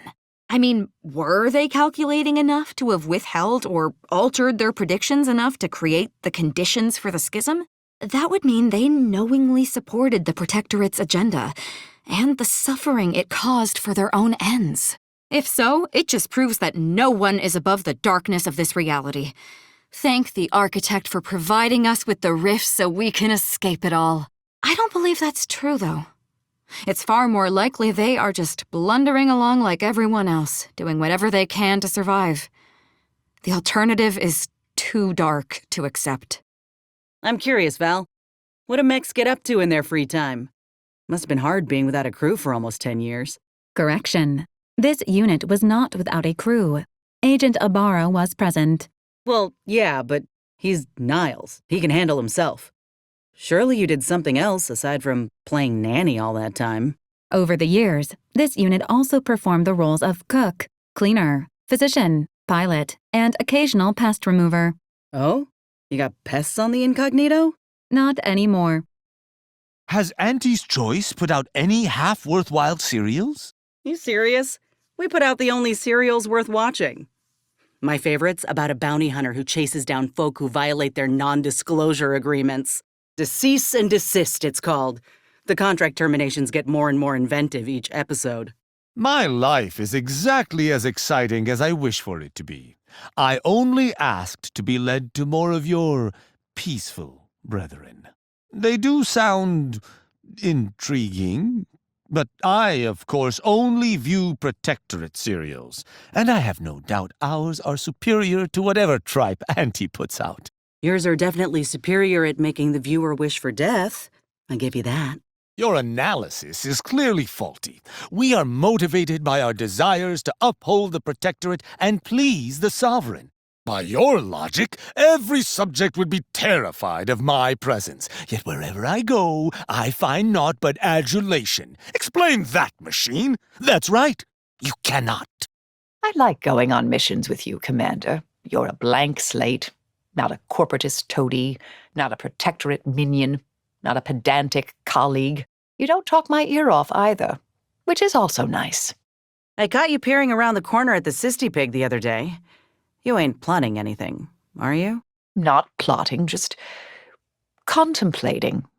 An unusual thing. What is this feeling in my chest? Is it affection? Hey, if you like him that much, why don't you name him? No. The moment you give a thing a name, you've developed an attachment to it. It is the creature in my mind. So that is what I shall call it henceforth. Upon reflection, I realized I may have tread upon a nerve when regarding your ship. It's fine. I know you didn't mean anything by it. You were only trying to help out in your own finicky way. I was being overly precious. Better overly precious than awash in apathy. Though may I inquire as to why you feel so strongly about the incognito? She's been the only home I've known for the past 10 years, and I haven't always cared for her as she deserves. Not for lack of desire, but energy, I guess. Will. It's tough being reminded of my own lack of discipline. You have acted alone for a long time, Agent Ibarra. Discipline cannot stand long in the face of utter isolation. How about a pop quiz on your assassination skills, dear? Sure, quiz away. Let's say you wanted to kill someone silently. How would you go about it? Well, I'd cut out their tongue first so they couldn't call for help. And if they screamed, decapitation. That would do it. That's one way to not do it. Points for creativity, though. Yes! The endpoint gave me points. Hey, Niles, can you help me come up with a name for our four-hoofed friend? I asked Marisol for ideas, but she's insistent on just calling him the Creature. Suppose you, Pig, didn't make the cut? He needs a strong name, a noble name. It's what our new friend deserves. Well, since this is a Sisty Pig we're talking about, how about Fester? Sure, that could work. Maybe I'll ask Rao, too. Sure. If you have the time to stand around listening to the honorable history of whatever name he conjures up. You'd have better luck asking Azza. I think she's more keen on dismembering the poor sucker than on naming him. Yeah, sure, that could maybe work. Let's keep collecting some ideas, though. Once your mission in Arcadia is complete, what do you believe will become of you, machine? This unit will continue to function in a support capacity to Agent Ibarra, who remains mission critical, and who frequently exhibits signs of loneliness. That's surprising. I have programmed many an automechanical in my time, but I still underestimated your steadiness as a companion. A Valerie unit is always reliable. Some maintenance may be required, and units are not subject to warranty protections. You don't always have to go right for dismemberment, Azza. Consider a more subtle approach. You know, death by 1,000 cuts. Only 1,000 cuts? I once cut down a skeptic with 1,100 cuts. At least that's when I stopped counting. The fact that you counted does not make the story less unsettling. Getting stranger and stranger walking these lands, knowing nothing's resolved. When we started the journey over here, the VPs and officers swore up and down that we liberate Arcadia in a month, maybe 2. It's been 2 years. Protectorate have got their people on a tight leash. Of course they're gonna resist. But considering how much they have, I'm thinking they don't actually want us here. But it's too late to go back to how things were. Just hope however this resolves, it's what's best for the majority. Marisol, despite your many faults, I cannot saddle you with a lack of decisiveness. Nonetheless, I ask, have you ever entertained the possibility of a different path? Oh, from time to time. I've run the numbers on a wild array of alternate scenarios for myself. You know, as an occasional winsome distraction. What about you? Does an unthinking, yay-saying rule follower ever ponder their life choices? And no saying, the Protectorate dictates my duty. The Protectorate dictates my duty, but if, by some insane twist, I was forced into another field, I suppose farming would be the least miserable. Aid plants and the little creatures in their growth, and be aided by them in return. Quiet but honorable work. It sounds almost pleasant. I'm curious, Val. Got any thoughts on the cysty pig? Cysty pigs are loud, unsanitary animals that require constant physical contact to produce nutrient-rich cysts. That you're all too happy to provide, right? Confirmed. This unit is programmed to ensure the comfort of the crew, including securing any potential food sources for your mammalian guest. That's damn sweet, Val. Not that I don't love spending my one precious life listening to Auntie's Choice Radio, but think you could change the wireless to something else. Protectorate are sorry bastards, but damn me if they don't know how to turn out a tune. Fun fact: loneliness may make an individual more vulnerable to cults. I didn't expect you of anyone to use the C word, Val. It's hurtful. Other factors may include poor familial ties, antisocial behavior, and/or lack of care in childhood. This is all just anti-glorious Dawn propaganda. Just because I didn't have any of that growing up and I have it now doesn't make the Dawn somehow less or wrong. Joining with people who accept you when you've been rejected or shunned by everyone for your entire life doesn't even feel like a choice. It feels like salvation. This unit is not programmed to offer physical affection, but may tolerate an embrace if it would improve your emotional well-being. Have you not been listening to me? My emotional well-being is fine. It's better than fine. It's never mind, Val. I just may take you up on that sometime, Val. Don't tell anyone. This unit reminds Arbiter Rao to keep his noise level beneath 10.2 decibels during ship quiet hours. My voice is resonant, but surely it is not that loud. Moreover, I always am soundly asleep during quiet hours. Loud and persistent snoring may be a sign of a more serious underlying health condition. Please seek treatment. Hey, Rao, can I pick your brain? You are neither alienist nor cerebral surgeon. Not that I would allow either into my brain pan if they belong to Auntie's Choice. Let me rephrase. I'd like your opinion on something important like naming the cysty pig. The beast still lacks a name? Then we must dishonor him no longer. I hereby dub him Isander Valentinov, Prince of Princes. May his name echo through the aether. Oh, that's beautiful. Wanted to apologize if you heard me yowling the other night. Dropped a model piece a week ago and, well, let's just say my foot found it before my lamps did. 50-50 chance, too. Some of my Order colleagues question whether we can solve the universal equation. Occasionally, I question whether we should solve the equation. Solving it would grant a godlike ability to predict all events. But who determines who ascends to hold that power? Look at our little coterie. I admire most everyone, completely. But we're all flawed, imperfect animals, just the same. Despite your advanced age and apparent frailty, I note you to be remarkably robust. Thank you, dear.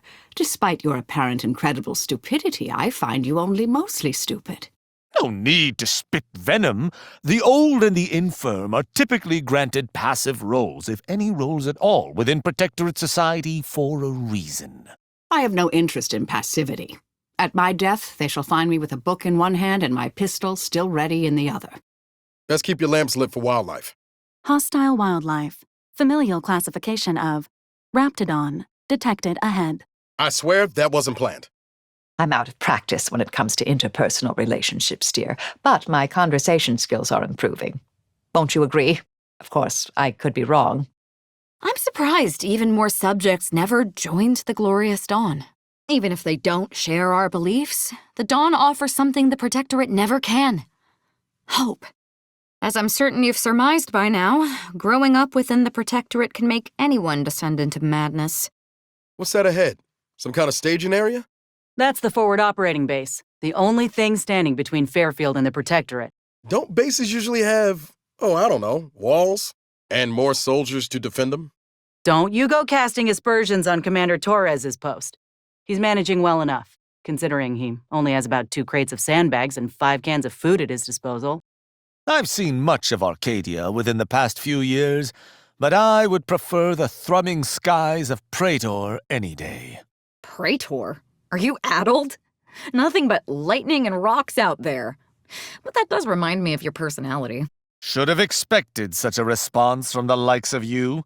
How could you understand the quiet grace of its many Protectorate edifices?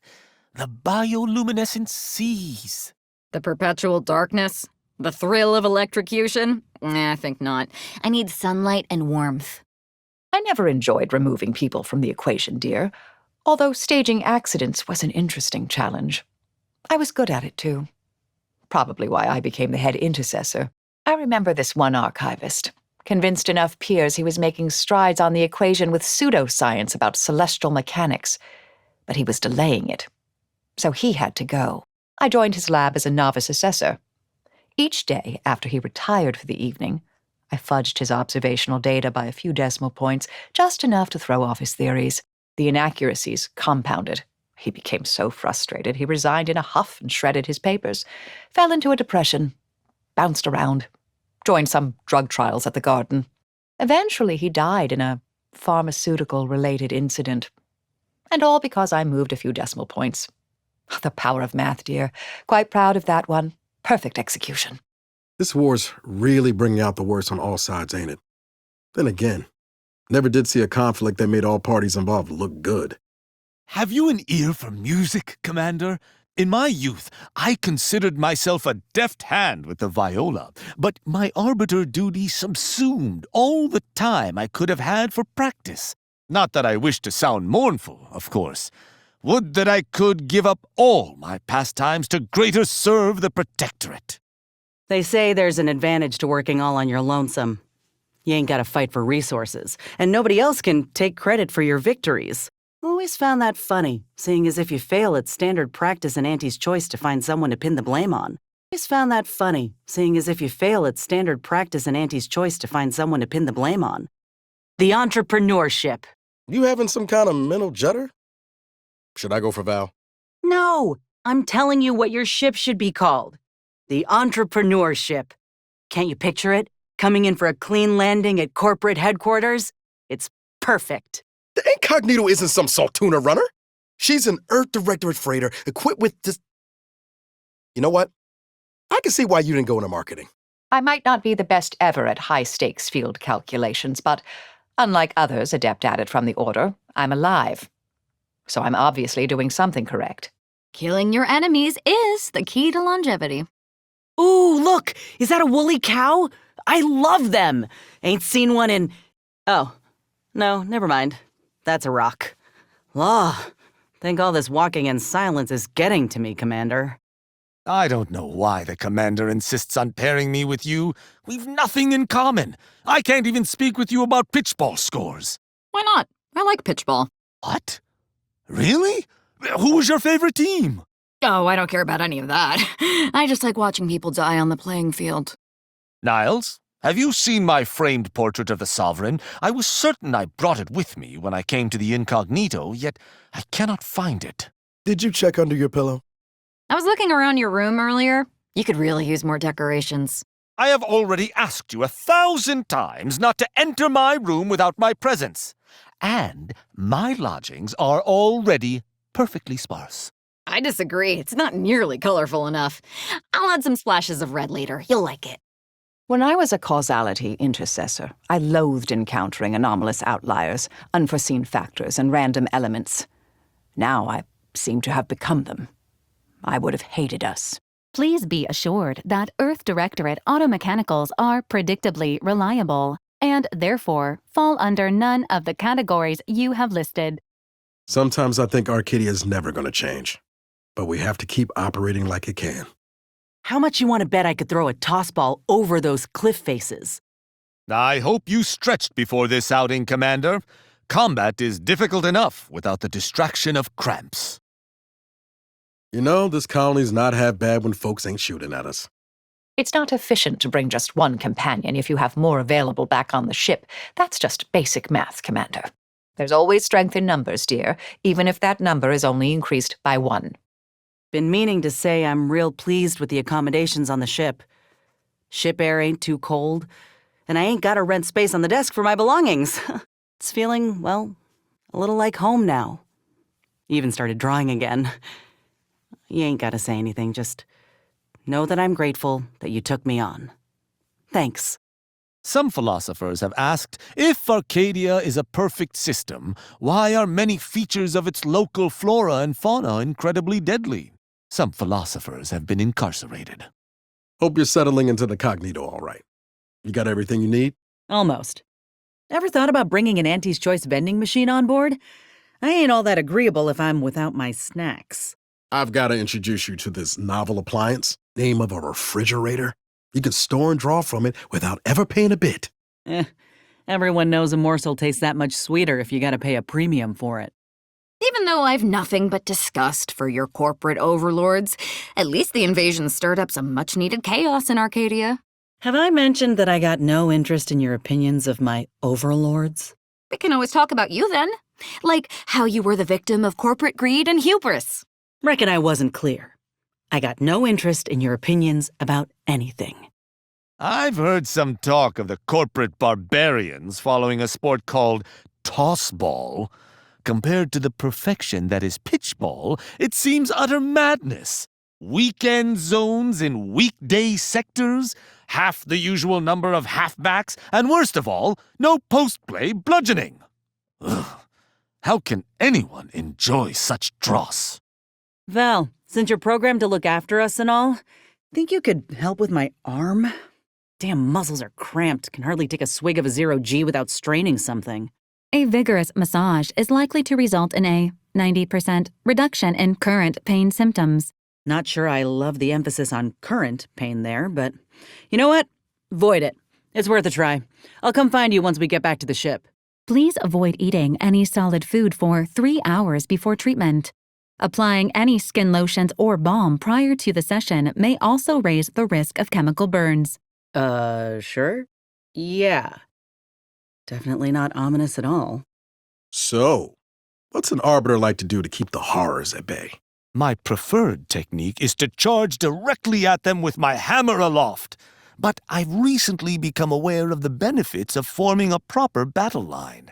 Are you being menaced, Niles? If you are in need of an arbiter's aid, I shall lend it forthwith. No crewmate of mine shall be at the mercy of horrors. I'm touched you go out of your way, but I was asking what you do for fun. Apart from doling out death sentences. Is eliminating a menace to a colleague not what you would consider fun? Oh, sometimes I wonder about you. Death, of course. Lifelong hard labor for children. Why? No reason. Of course not. According to Protectorate law, the Sovereign's image should never be hidden, for his glory must be ever present. And, what would you say the punishment in the Protectorate would be for burning a picture of the Sovereign? So, what kind of medicaments you packing? I bet you got the good stuff. This unit is prohibited from detailing its medical payload to any operative of a corporation. Ah, come on, don't be a spoil sport. I'll tell you mine if you tell me yours. No. There is an itch somewhere along my spine. Thankfully, I have been trained to withstand such agonies.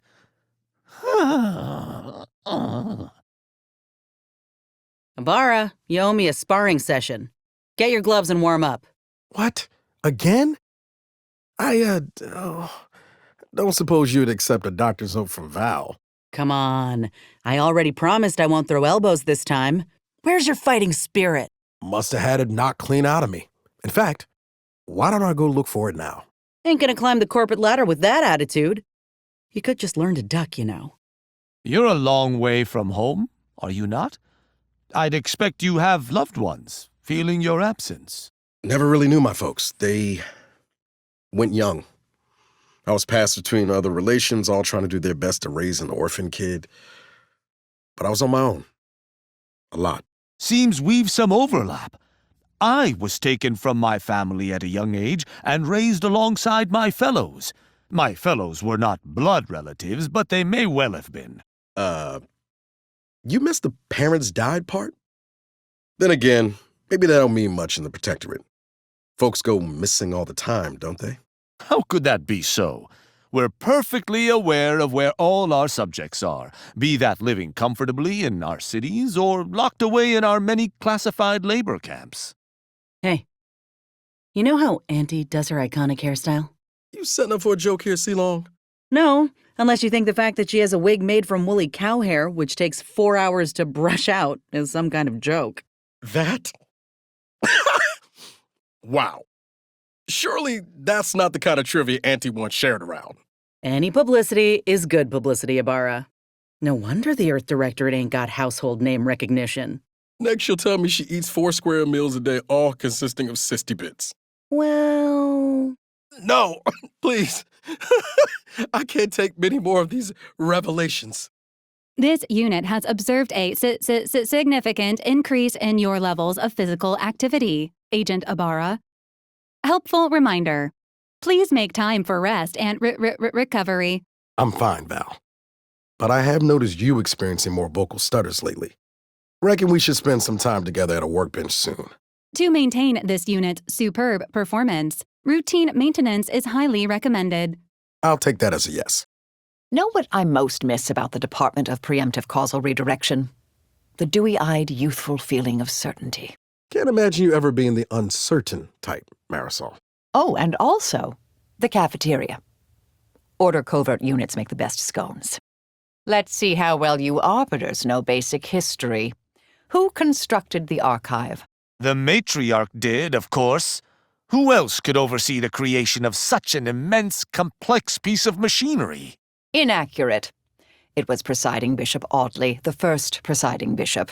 The matriarch gave permission, but he's the one who oversaw its actual construction. I knew that.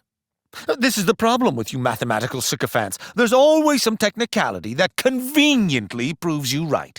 Oh, thank you for agreeing I was proven right, Rao. How magnanimous of you. I can feel your lamps on me, Azza. Just say whatever's going on in that blendered brain pan of yours. I've got to ask, have you ever mistakenly referred to the Protectorate as the Directorate? Or the Directorate as the Protectorate? No, never. Not even once? Come on, sure you have. You can tell me. Forget I asked. I shall never understand you corporatists. Gating that which is necessary to life behind currency only breeds misery. Well, that's your problem right there, thinking currency is only for necessities. Ain't you ever wanted to get something extra? Something you can't normally have? The Protectorate provides for all my needs. Though I suppose I wouldn't mind having my own team of performing Crabbles, speaking purely theoretically. Trooper Silong, you are showing increased levels of agitation. Is something the matter? My arm feels like it's on fire. I got no sleep last night, and this void damn twitching in my shoulder won't stop. Have you been observing Dr. Tinsley's protocol? Ain't much protocol aside from drink water and try not to die. Why do you want to know? This unit is programmed to look after each member of the crew through around-the-clock observation. Empathy is simulated via a selection of subroutines for priority patients. Well, I'll be damned. Honored to be in your care, Val. Bet you've got a few stories from your time with the Department of Preemptive Causal Redirection that would raise flesh. Oh, yes. Once, we had an initiate so focused on completing her mission, she failed to complete a thesis until 6 days post-due. The horror. Ain't exactly the daring do I was thinking of, definitely lacking in body count and close calls. You know, something more fitting a serial. I know that, dear. I've simply learned to keep most of those stories to myself. Making one's colleagues vomit is something of a faux pas. Let's try this again, Rao. Auntie is bringing the free market to Arcadia. The free market is what allows anyone to choose their path in life. The free market is good. Free market. Ah, preposterous. If it were free, anyone could take what they wished at any time. It ain't free like that. It's free in the sense that it's been liberated from outside control, like the Earth Directorate or your sovereign. Folk can buy what they want, when they want. What if someone needs something they cannot pay for? Then they are free to take on work until they can pay for it. Look, in our society, we ain't limited by ration cards or clearance levels, only by our industriousness. Inspiring, right? Yes, the idea of the multitudes needing to slave for basic necessities is truly inspiring. Feelings of revulsion. Stab, decapitate, disembowel, stab, stab, eviscerate, exsanguinate, defenestrate? If you're attempting to write your own jingle about murder, best stop while you're ahead. What? Oh, was I talking out loud? Yes. And we might have to institute a no-talking rule if you keep at it. Say, Inez, you ever think about joining the Earth Directorate? I'm sure I thought of it when I was 5 years old. But I also liked to ruminate on what life would be like as a breadworm those days, too. I'm being serious. The Earth Directorate could use a straight shooter like you. And more agents who know how to close wounds instead of opening them? Well, that'd be swell, too. That's a nice thought, but I ain't sure it wholly aligns with their mission statement. They topple organizations and play kingmaker with impunity. Don't matter how you frame it, the Earth Directorate relies on the opening of wounds. Though just because the Earth Directorate's been shaped that way, don't mean it has to stay like that. So, Niles, during your time within Arcadia, I imagine you've come to admire the Protectorate? Perhaps some part of it? Is that a serious question? Well, I have noted your, disdain for parts of our society, but surely you found some element of our society worthy of admiration?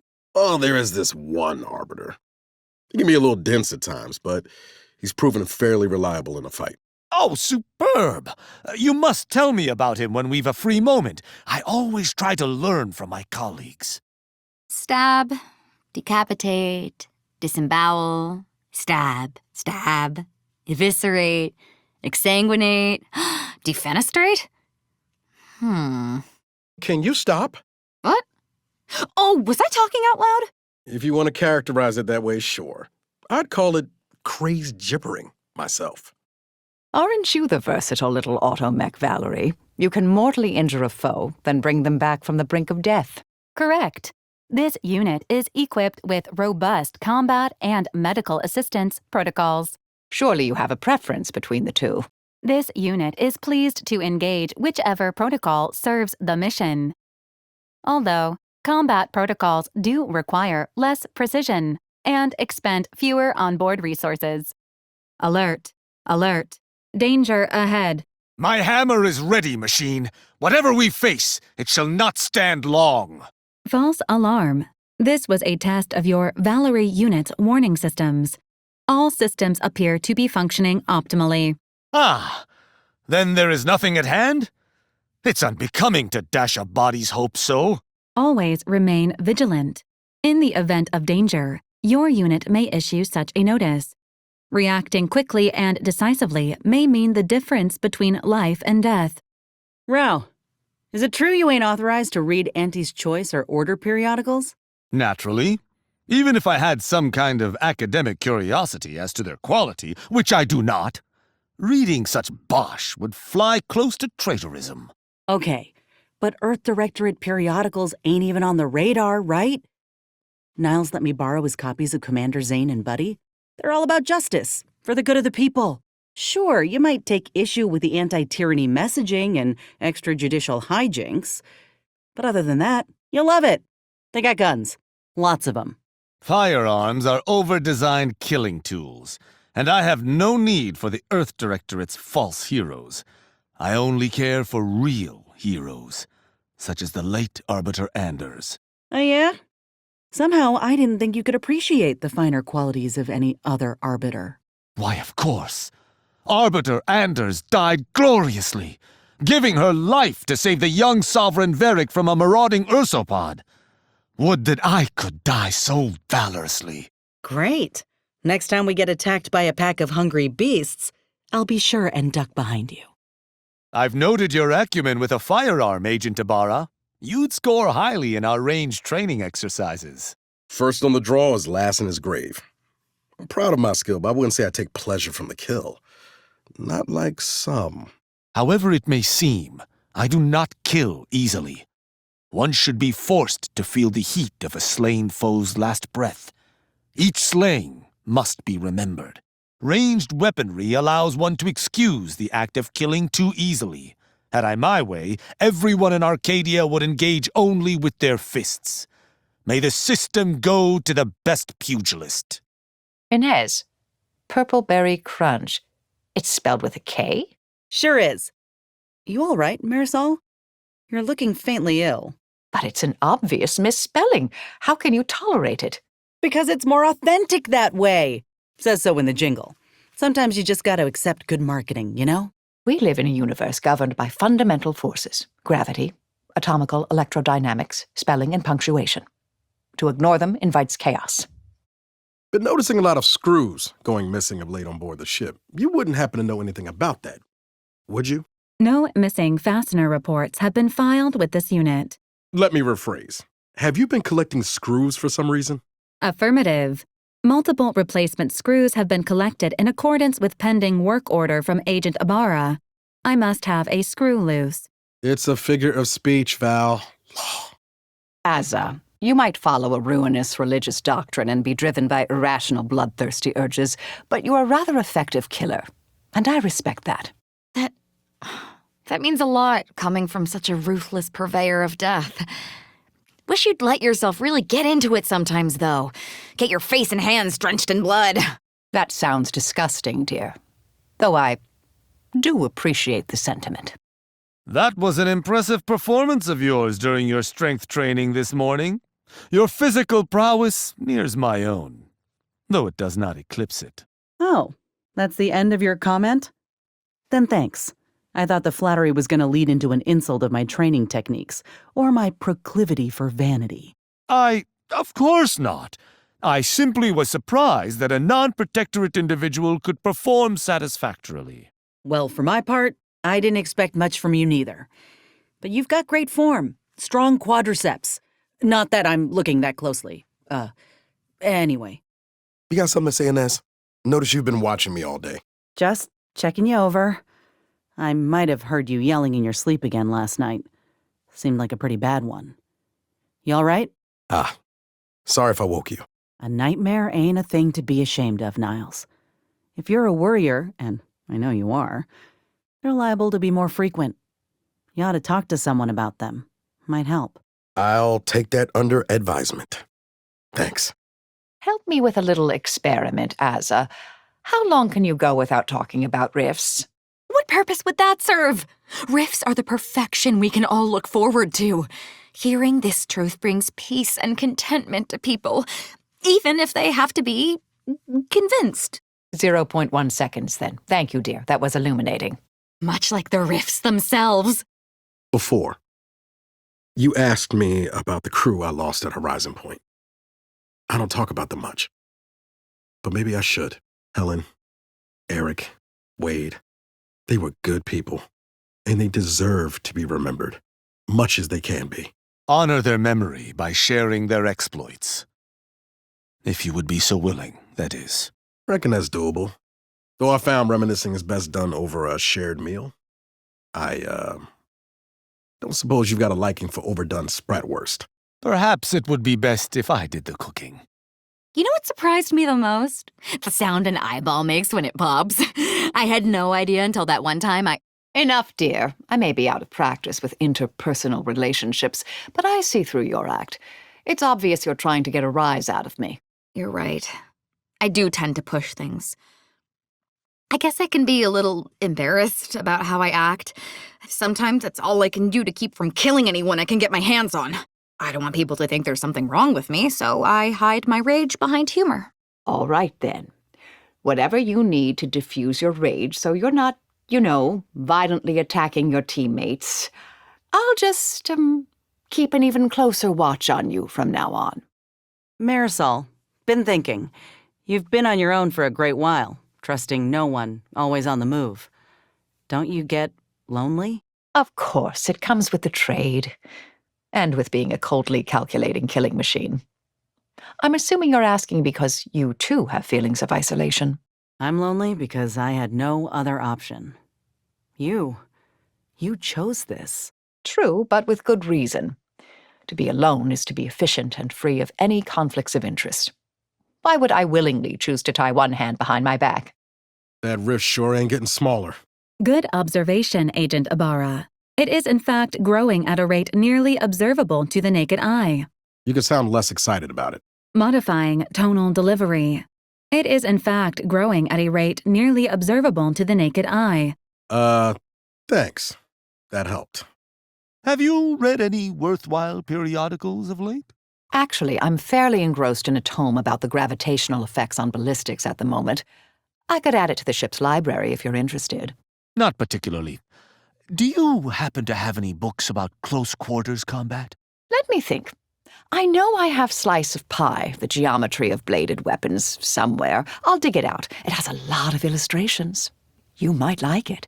Bladed weapons are decidedly secondary to bludgeons. But I suppose I could peer at an image or two.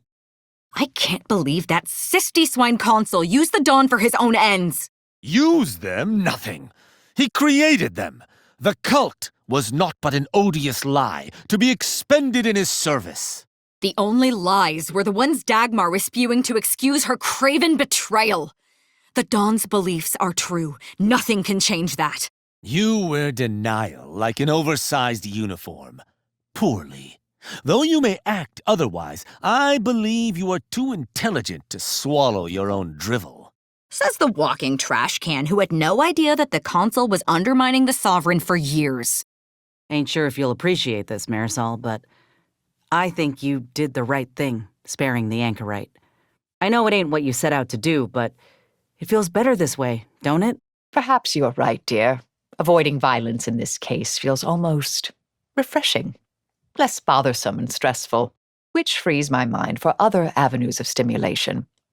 I've been meaning to devote more time to my studies of ergodic theory and jujitsu. I only know what one of those is, but somehow I got no doubt you'd master both of them. I know we ain't the best of pals, and my opinion probably means less than squat, but Actually, I enjoy hearing your opinion. you do. Of course, it always makes me laugh. Anyway, what were you going to say? Never you mind. That is decidedly untrue, Niles. I value your opinion. Are we not compatriots? Friends? I suppose we might be. Let me get back to you on that. I never dreamed you had such scientific aptitude, Asa. Oh, did you assume I was a layperson because I frequently talk of stabbing and slicing and dismembering and occasionally flaying? Yes, that is precisely why. Fair enough. That was a sound hypothesis. I'm not sure how I feel about what we did on Point Obviation. It would have been spectacular to witness the destruction of everything. But everything, unfortunately, would have included the rifts. That's what you took away from all of that? You have a remarkably singular mind, dear. I may have misjudged you.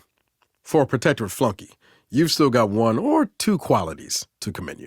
Sparing kind words, Agent Ibarra? And here I had thought you incapable. Very well. I suppose I would be willing to hear them? Are you that starved for compliments? Not at all. Acknowledgement of a compatriot's strengths grants them confidence and builds rapport. Surely your Earth Directorate mentors taught you the same? Like in some kind of healthy, open lines of communication way? Law, no. I was lucky to get a pat on the back in training. I'm a little surprised you're used to different. No one ever commended your merits? Then let me be the first. You are an excellent shot, a deft hand with a pneumatic wrench, and a reliable ally.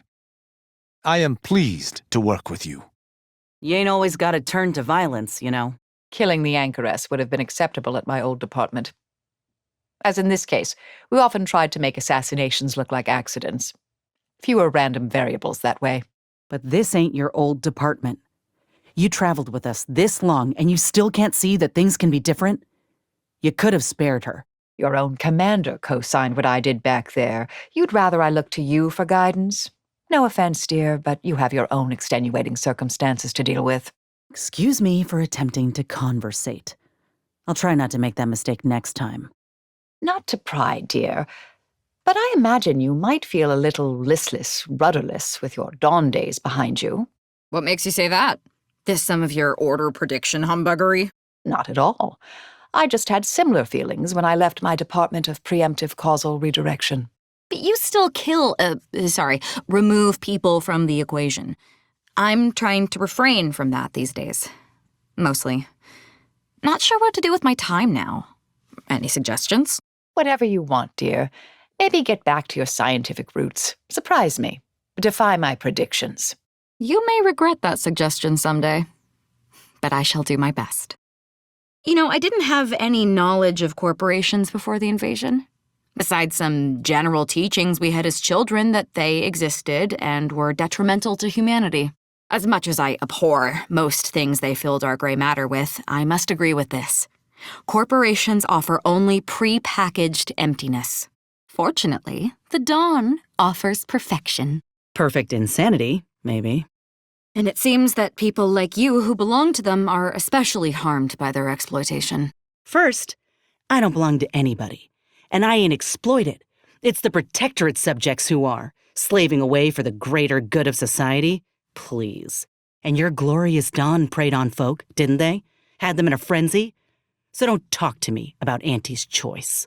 I will not defend the Protectorate or the Dawn. I was only concerned for your well-being, Inez. I know that. But your concerns are misplaced, so you can keep them. You expecting me to argue that? I won't. You know what my friend Ortiz went through. I do. That is why I would be pleased to see the whole company come crashing down. To pay for it and all their other sundry misdeeds. You and me both. So, since I was unable to convince you to join the Protectorate, perhaps I could join your cult. I am simply so miserable in my role. I desire chaos! You need to first prove you are worthy by, eating the innards from a still-breathing two-headed canid. A two-headed canid? Where would I even find one? Well, first you need to smear yourself in... Look, I'm not going to keep doing this if you're just going to believe whatever silliness I spout. I know the feeling, believe me. But my intent is to turn those members of the Dawn who are willing towards a more beneficial path. Though, admittedly, anything is probably more chaotic than your life within the Protectorate. It has been much too chaotic of late. But I will see peace return to Arcadia, even if I must do so by blood and by hammer. I can't tell whether you're jesting with me or not, Tristan. You know I've nothing to do with the Glorious Dawn any longer. Though I'm certain we could find some holdouts who are still enthralled with chaos for you to join up with if you'd like. Perfect. I look forward to violently removing them from Arcadia. I've been cogitating on that conversation we had earlier. About proper combat undergirdings? I can still requisition a pair of Protectorate armored briefs if you desire them. They're truly life-changing. No. Thanks. About regretting my choices. It's natural to make mistakes and to feel some kind of way about their effects. What the Protectorate does robs folks of what should be a fundamental human experience. A fundamental public harm, more like. Allow every individual the right to choose, and they shall invariably harm the collective. Look no further than those Auntie's Choice fools. I'll never buy the idea that the Protectorate's concerned with harm reduction, but fair point about Auntie's Choice. Maybe freedom ought to have some limits. Somewhere. If a sprat wore trousers, would it wear them on its rear half or over each of its legs? What? What nonsense are you speaking? Why ever would a sprat wear pants? That was a common order brain teaser, but I see it was beyond you. Let me ask you another. Why do I bother spending time with you? I never thought members of the Dawn would turn on me. Me, of all people. Oh, we really need to tighten up our requirements for membership. Step 1, add some requirements, not just take anyone and everyone. Then we can start recruiting better people, more intelligent, or at least not complete fools. Look, Azza, I guess what I was trying to say earlier is that I'm sorry. I judged too quick. You've done right by us in your own way. I've no need of your apologies. In fact, I prefer it when you seem a little scared of me, if I'm being honest. I'll just note that you ain't disputing a word I said. Glad you're on our side. Am I? You're welcome, I suppose. I'm glad you see it that way. My previous behavior was admittedly off-putting, and I know I haven't outgrown it completely. I guess I'm trying to say thank you. Look at us, building bridges. Who would have thought? You've completed more turns around a sun than anyone else on this crew. What do you think it's all for? Our sun? It sustains all life in the system. But I gather you were referring to something else. Life, death, purpose of it all. Do you really think the Order's right about humanity being on some predetermined path, ending all sewn up before the start? I could present my philosophy, but I sense more underpins your question. Let's talk again when you're ready to ask what you truly want to know. Friendly reminder. It is important to schedule rest days between intensive cardiovascular workouts. Uh-huh. What prompted this? This unit has observed a marked increase in private training sessions between you and Arbiter Rao, Agent Ibarra. Nothing odd there. Tristan's just been putting me through the paces of some special protectorate exercise routine. It's been good, honestly. Acknowledged. Updating Agent Ibarra and Arbiter Rao's relationship status. Amenable. I shudder to ask, but I find myself compelled nonetheless. Do you read periodicals, Azza? Of course. Well, I used to. I haven't read one for some time. I see. Perhaps now that your sordid business with the cult is over, you will have more time to return to them. For once, Rao, you may be right. I find myself surprised. You don't exactly strike one as the type to curl up with a book after a bloody fracas. I used to love them. They were an escape. But I haven't needed them since I found the Dawn. What sort do you prefer? Oh, only the classics, of course. A story of two subjects. The second edition of Arbiter's Dilemma. Only the most cerebral, well-crafted prose for me. I've got to say, I can't imagine working with someone claiming they can predict the future and not want to strangle them or myself after a day. No offense. You're referring to Anais, I presume? We had our moments, but you'd be surprised. Correctly predicting the future even once is invaluable. Huh. You know, that actually doesn't sound half bad. Maybe we ought to have made Anais an offer to stick around. Oh, heavens no. Her snoring could drown out an ursapod's roar. My former department made its share of mistakes, surely, but there was a feeling we all had, like we were writing the universe. It was rather galvanizing. Feels that way again. Are you saying that the trajectory of our association has reached the apex of friendship? Hell, looks like your paint's getting a little worn. I can touch it up for you if you like. Only fair, considering how much you do for us. Any cosmetic changes must be approved by Agent Ibarra, who is responsible for maintaining this unit. His current level of care exceeds baseline requirements. Oh, I know, you're looked after. Just want to help you shine like the gem you are. Tell you what, I'll talk to Niles and we'll treat you to a tune-up and spot cleaning. What do you say?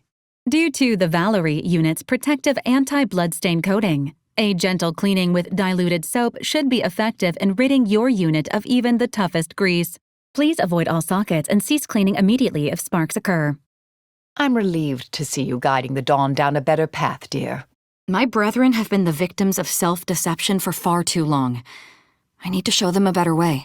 Well, in any case, I'm assuming violent deaths will drop across Arcadia with your influence. Not necessarily. I'm considering starting a pitchball team. Well, it's a start.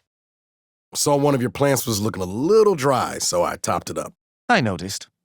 That particular seedling must only be watered once every 3 months. I repotted it to dry it off after your aid. Sorry. Didn't mean to cause you more work. Never did have much of a green thumb. It is not a matter of talent, but discipline. Plants are like subjects. Some are tough, capable of withstanding any element, where others must be treated with particular care. Fret not, Agent Ibarra. I have seen you put your mind to maintenance of the incognito. Try, and I'm sure you will find this no different. Hey, Asa, just wanted to say it ain't right what the Don did to you. Or what the Protectorate did, for that matter. Are you holding up all right? I appreciate the sentiment, but I willfully participated in self-deception to excuse my behavior. I own my decisions, it's just that I must now find a way to live with them. Still, when you need a lifeline, you'll grab onto anything. Can't be faulted much for that. Somehow, I don't think we're just speaking about me here. Earth Directorate is lucky to have you, Niles. They need people like you in their organization. You're the rare variable that can actually make a big difference. Thank you, Marisol. I hope you're right. Earth Directorate ain't perfect, but they did right by me once. I know they can still do right by a lot of folks. In the meantime, I aim to help those who need help. If I'm lucky, maybe I'll even get the chance to send some greedy robber barons back to their boardrooms dripping in red. You remind me of me at your age, dear. Dewy-eyed and deadly, and quite good at bloodthirsty double entendres. When the members of the Dawn turned on me, you'd have thought it would have been enough to give me pause. Question things. It's still hard for me to accept just how delusional I was. Or know what delusions I still may be harboring. Val says you turned her down for a massage. Turns out Val's massage protocol doesn't have a setting between a light touch and a 50-kilometer-per-hour punch. Not exactly therapeutic. Felt a little bad telling that to her face, though. Yeah, I've been on the receiving end of one of those massages, too. Honestly, you made the right choice. Leaving the Earth Directorate ain't a small thing. How are you holding up over there? Like there's hot coals under my skin ready to catch. I was a fool to let myself get taken in by an organization claiming to have all the answers. Never questioning. Just head down, taking orders. Never again. You got a right to be angry, don't get me wrong. It's a tough choice that needed making. But you can't be angry forever. Before you know it, you might lose what makes you, you. All respect, Inez, you can spare me the pep talk. I'm good. So you say. I shudder to imagine the sheer repair work required to return Arcadia to its former glory once this war ends. Ah, well, so long as there are still moons, we can rebuild. Ready to ask you that actual question now. Good. Perhaps I'll even provide you an answer. You think anything we're doing right now actually matters? Yes, insofar as a group as small as ours can affect anything at all. But I think you should shift your focus. If there's one thing I have learned in the Order, it's that obsessing over outcome ultimately serves no one. Live your life, Niles. That is all the plan requires. Thanks, Marisol. I'll try. So, you gonna ask the Earth Directorate for a promotion after this is over? I'd say you deserve a nice, comfortable job somewhere. I'm planning to work my way up, but not through pushing papers. The Earth Directorate needs less bureaucracy and more boots on the ground. Only way to really help folks. Take, Tal Ceti, for instance. I've heard those folks might need a lending hand to get out from under the corporate fist. If that's the case, then you'll need a friendly local to show you around, put in a good word for you. I could, maybe, carve time out of my busy schedule to help. Wouldn't dream of touching down without you alongside. Leaving the Earth Directorate is quite the calculated decision. You sure you ran all the numbers, dear? Not everything's a math problem, Marisol. In this case, it's real simple. The Earth Directorate is just another bloated bureaucracy failing to help the people who need it most. I'm lucky the commander helped me see the truth. Who knows how long I'd have continued to stick it out. Like a damn fool. Don't be too hard on yourself, Niles. You were just a number to them, part of their formula. So deep, you couldn't see the bigger problem. Consider me subtracted from the Directorate's roster then. And good riddance. I can't speak for anyone but myself, but being part of this crew has really helped me. I don't think I'd ever have seen what the Dawn really was without you all. You'd be surprised at what you can learn from people when you don't try to brutally murder them, dear. You ever wish you could go back in time and do things over?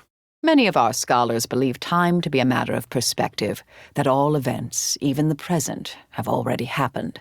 Logically, it may seem possible to go back in time, but we could act only as onlookers, unable to tamper with that which has occurred.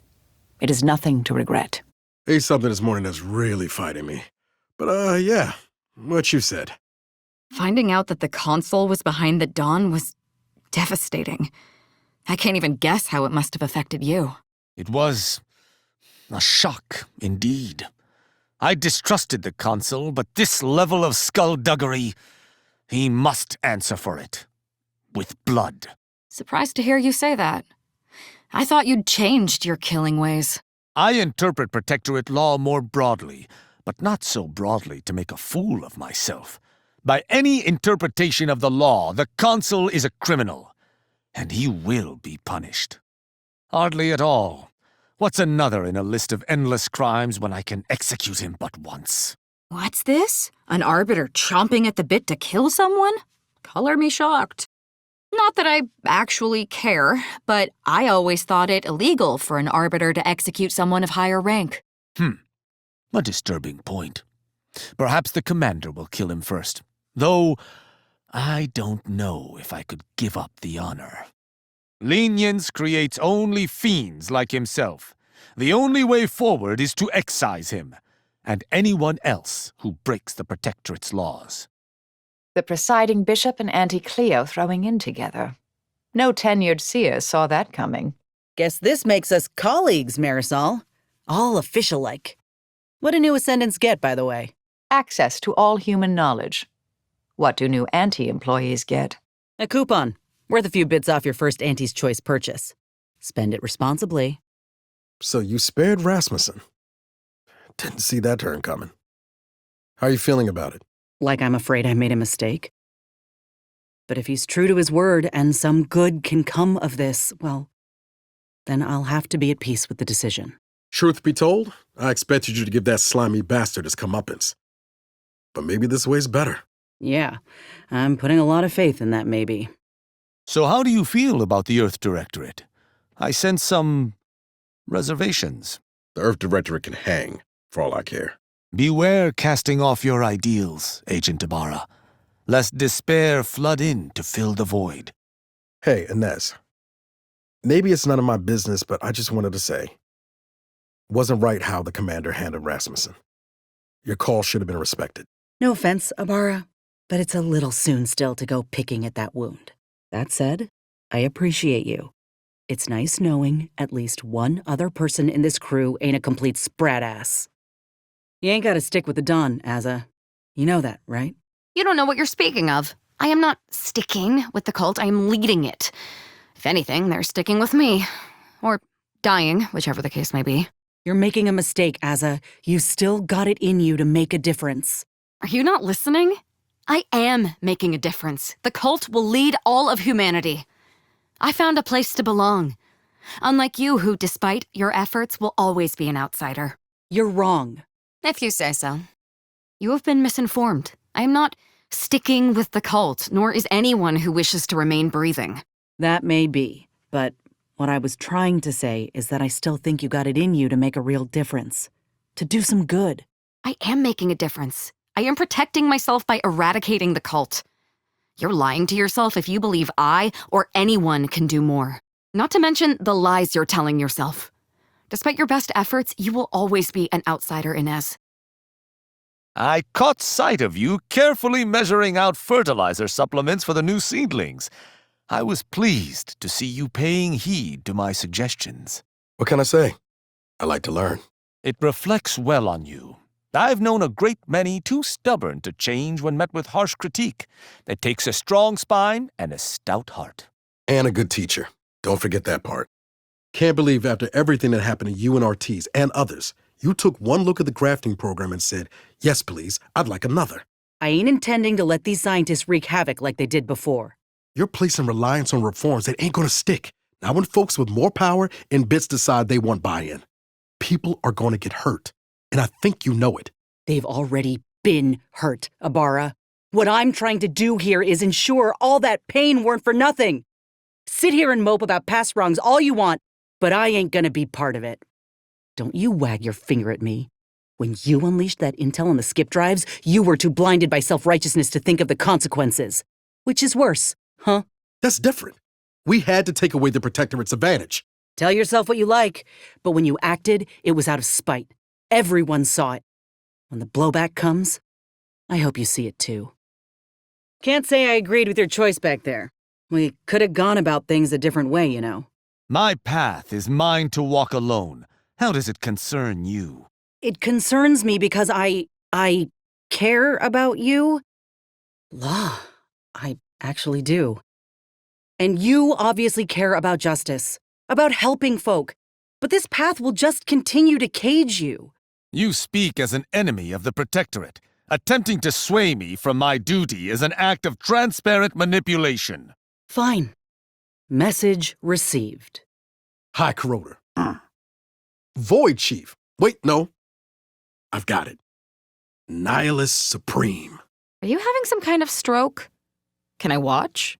Just trying to figure out what we should call you now that you're in charge of the Glorious Dawn. You know, to avoid getting disassembled for disrespect. Oh, that's sweet of you, Niles, but no amount of simpering can protect you from the inevitable deterioration of reality. Yeah, well, can't fault a fella for trying. If you ever want to turn your mind off a while, Commander, I suggest you read Attack of the 50-Foot Zane. That's the one where Commander Zane goes to some super dense planet with high gravity, and all the inhabitants evolve to super small size, so Zane appears to them like a giant. Which, of course, is ridiculous. Life forms in high gravity don't evolve to be smaller. If anything, they're bigger, more muscular. Squat, sure, but large and powerful. I mean, who writes these things? It's my favorite issue, by the way. Why do you think it took you so long for you to question the Protectorate's infallibility? I mean, their partners in crime in the Order broke away and a corporation invaded their precious utopia. I would like to refute you, but it is difficult to do so, especially knowing that even my own co-protege could not keep his faith.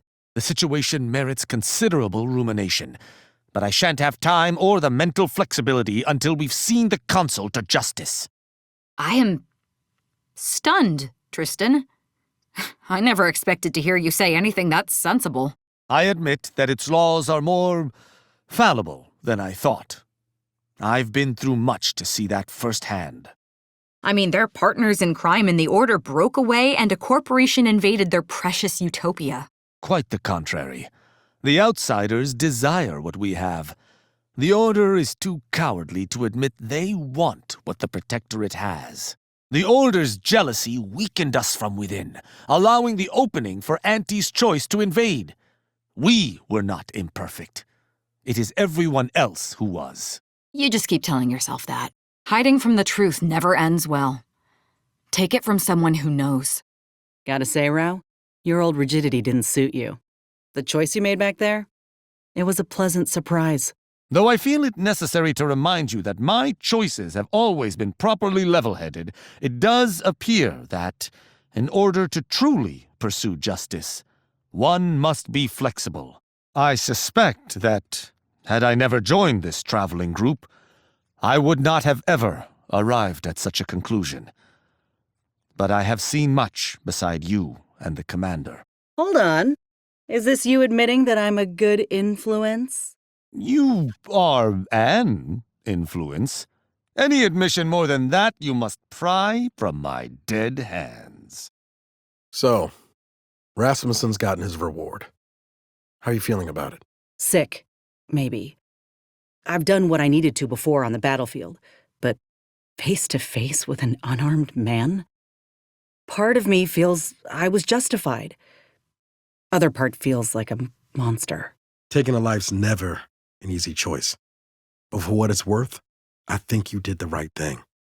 Galaxy's better off without him and his numerous ethics violations. I know. Maybe I wouldn't feel this way if he'd put up a fight. Oughta sit with this more, I think. Inez, You holding up okay? After what happened in the lab, I mean? High-stress events, such as deciding the fate of a medical colleague and/or nemesis, may warrant psychological evaluation. Beginning inquiry. How are you doing, Trooper Silong? I imagine our visit to the laboratory still weighs heavily on your mind, Inez. How do you fare? Trooper Silong. Inez, how are you holding up after all that? I know personal missions can evoke feelings. So, Inez, how are you feeling after what happened with that grafting doctor? Hey, as a weird question, how do you handle anger? Push past it, I mean. I feel like I'm boiling over. I want to stop it. Push past it? Why would I do that? Anger's a gift. It fuels me. I denied my feelings for too long. Believe me, it's a mistake. Killing the doctor in the menagerie was a good first step, so You should be happy about that, at least. Though I'd have liked to see you be more creative with your vengeance. Wasn't really in the creative state of mind. I just wanted it done. But thanks, I think. you asked me. You should have gone with your feelings instead of letting that doctor in the menagerie go. Trusting someone who has proven themselves untrustworthy is madness. You're right. Which is why I ain't sure why I asked you anything to begin with. I wouldn't recommend my previous approach of letting it fuel my violent rages, but I also wouldn't recommend pushing past it. I refused my emotions for years, and facing them now is difficult. As cathartic as a good bit of stabbing feels, I think you did the right thing letting that doctor go. Yeah? If even you would have spared him, no offense, then I suppose that makes me feel a little better. Having said that, I don't think killing that doctor was wrong. It's obvious some people just need to die, and the therapeutic benefits of vengeance on the deserving can't be denied.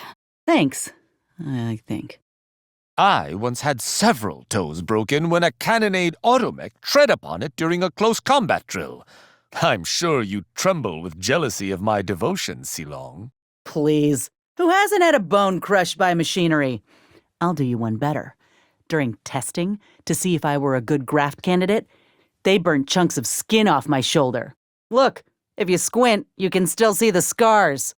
You call a few burns an injury? Ha!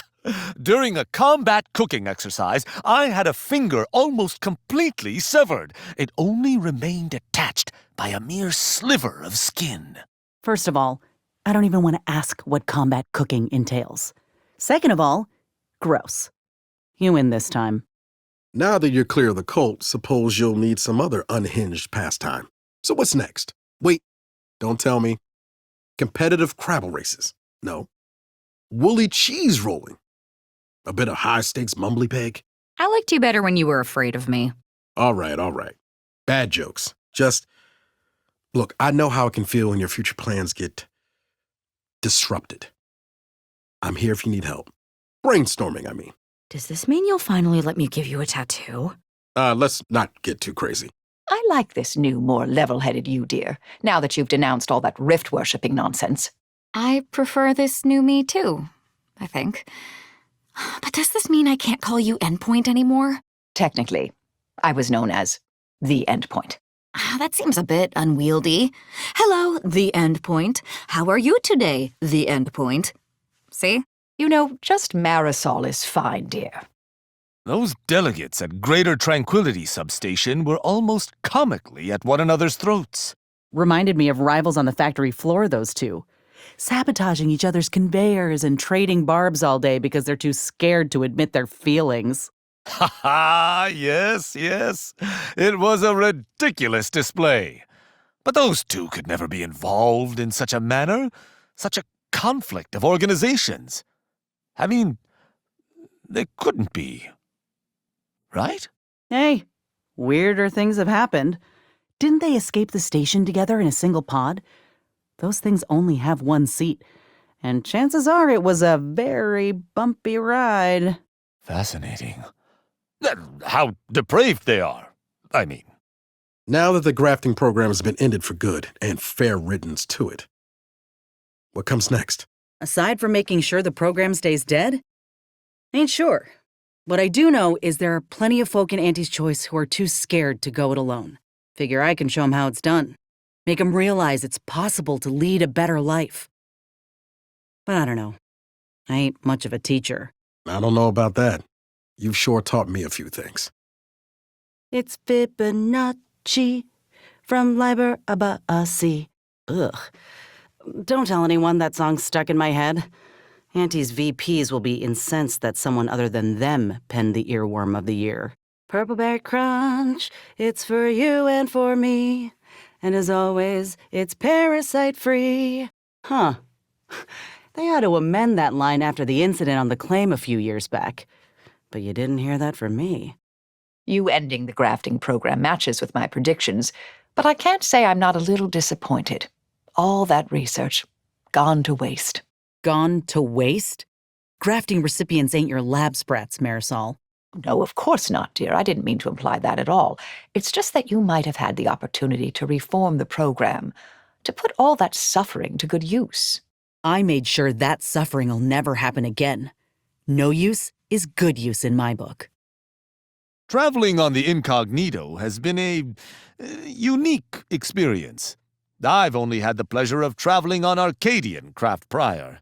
I suppose there's a certain excitement to wondering if a random defect will cause the hull to rupture, killing us all.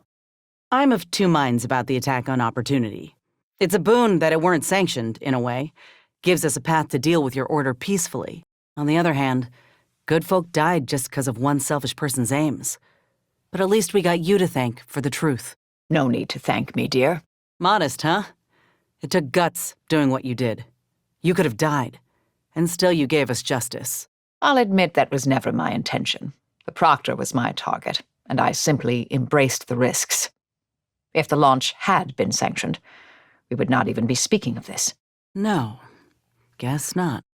Well, I, for one, am not disappointed you allowed the grafting program to continue, just from a standpoint of scientific curiosity. No offense, Marisol, but we graft recipients ain't your lab sprats. No, of course not, dear. I didn't mean to imply that at all. It's just it would be a shame for all that research and suffering to go to waste. Oh, I don't intend to let any of the research fester, but I'm going to reform the program, run it humanely and efficiently. It'll just take time. Of course, and with a control group and double-blind trials. I'm happy to lend my peer review, dear. I never thought members of the Dawn would turn on me. Me, of all people. Oh, we really should have had tighter requirements for membership. I mean, we should have had some requirements. Just taking anyone and everyone really didn't work out all that well. Bloody combat may await us, or oncoming fire. But any day spent living within Arcadia is a day well spent.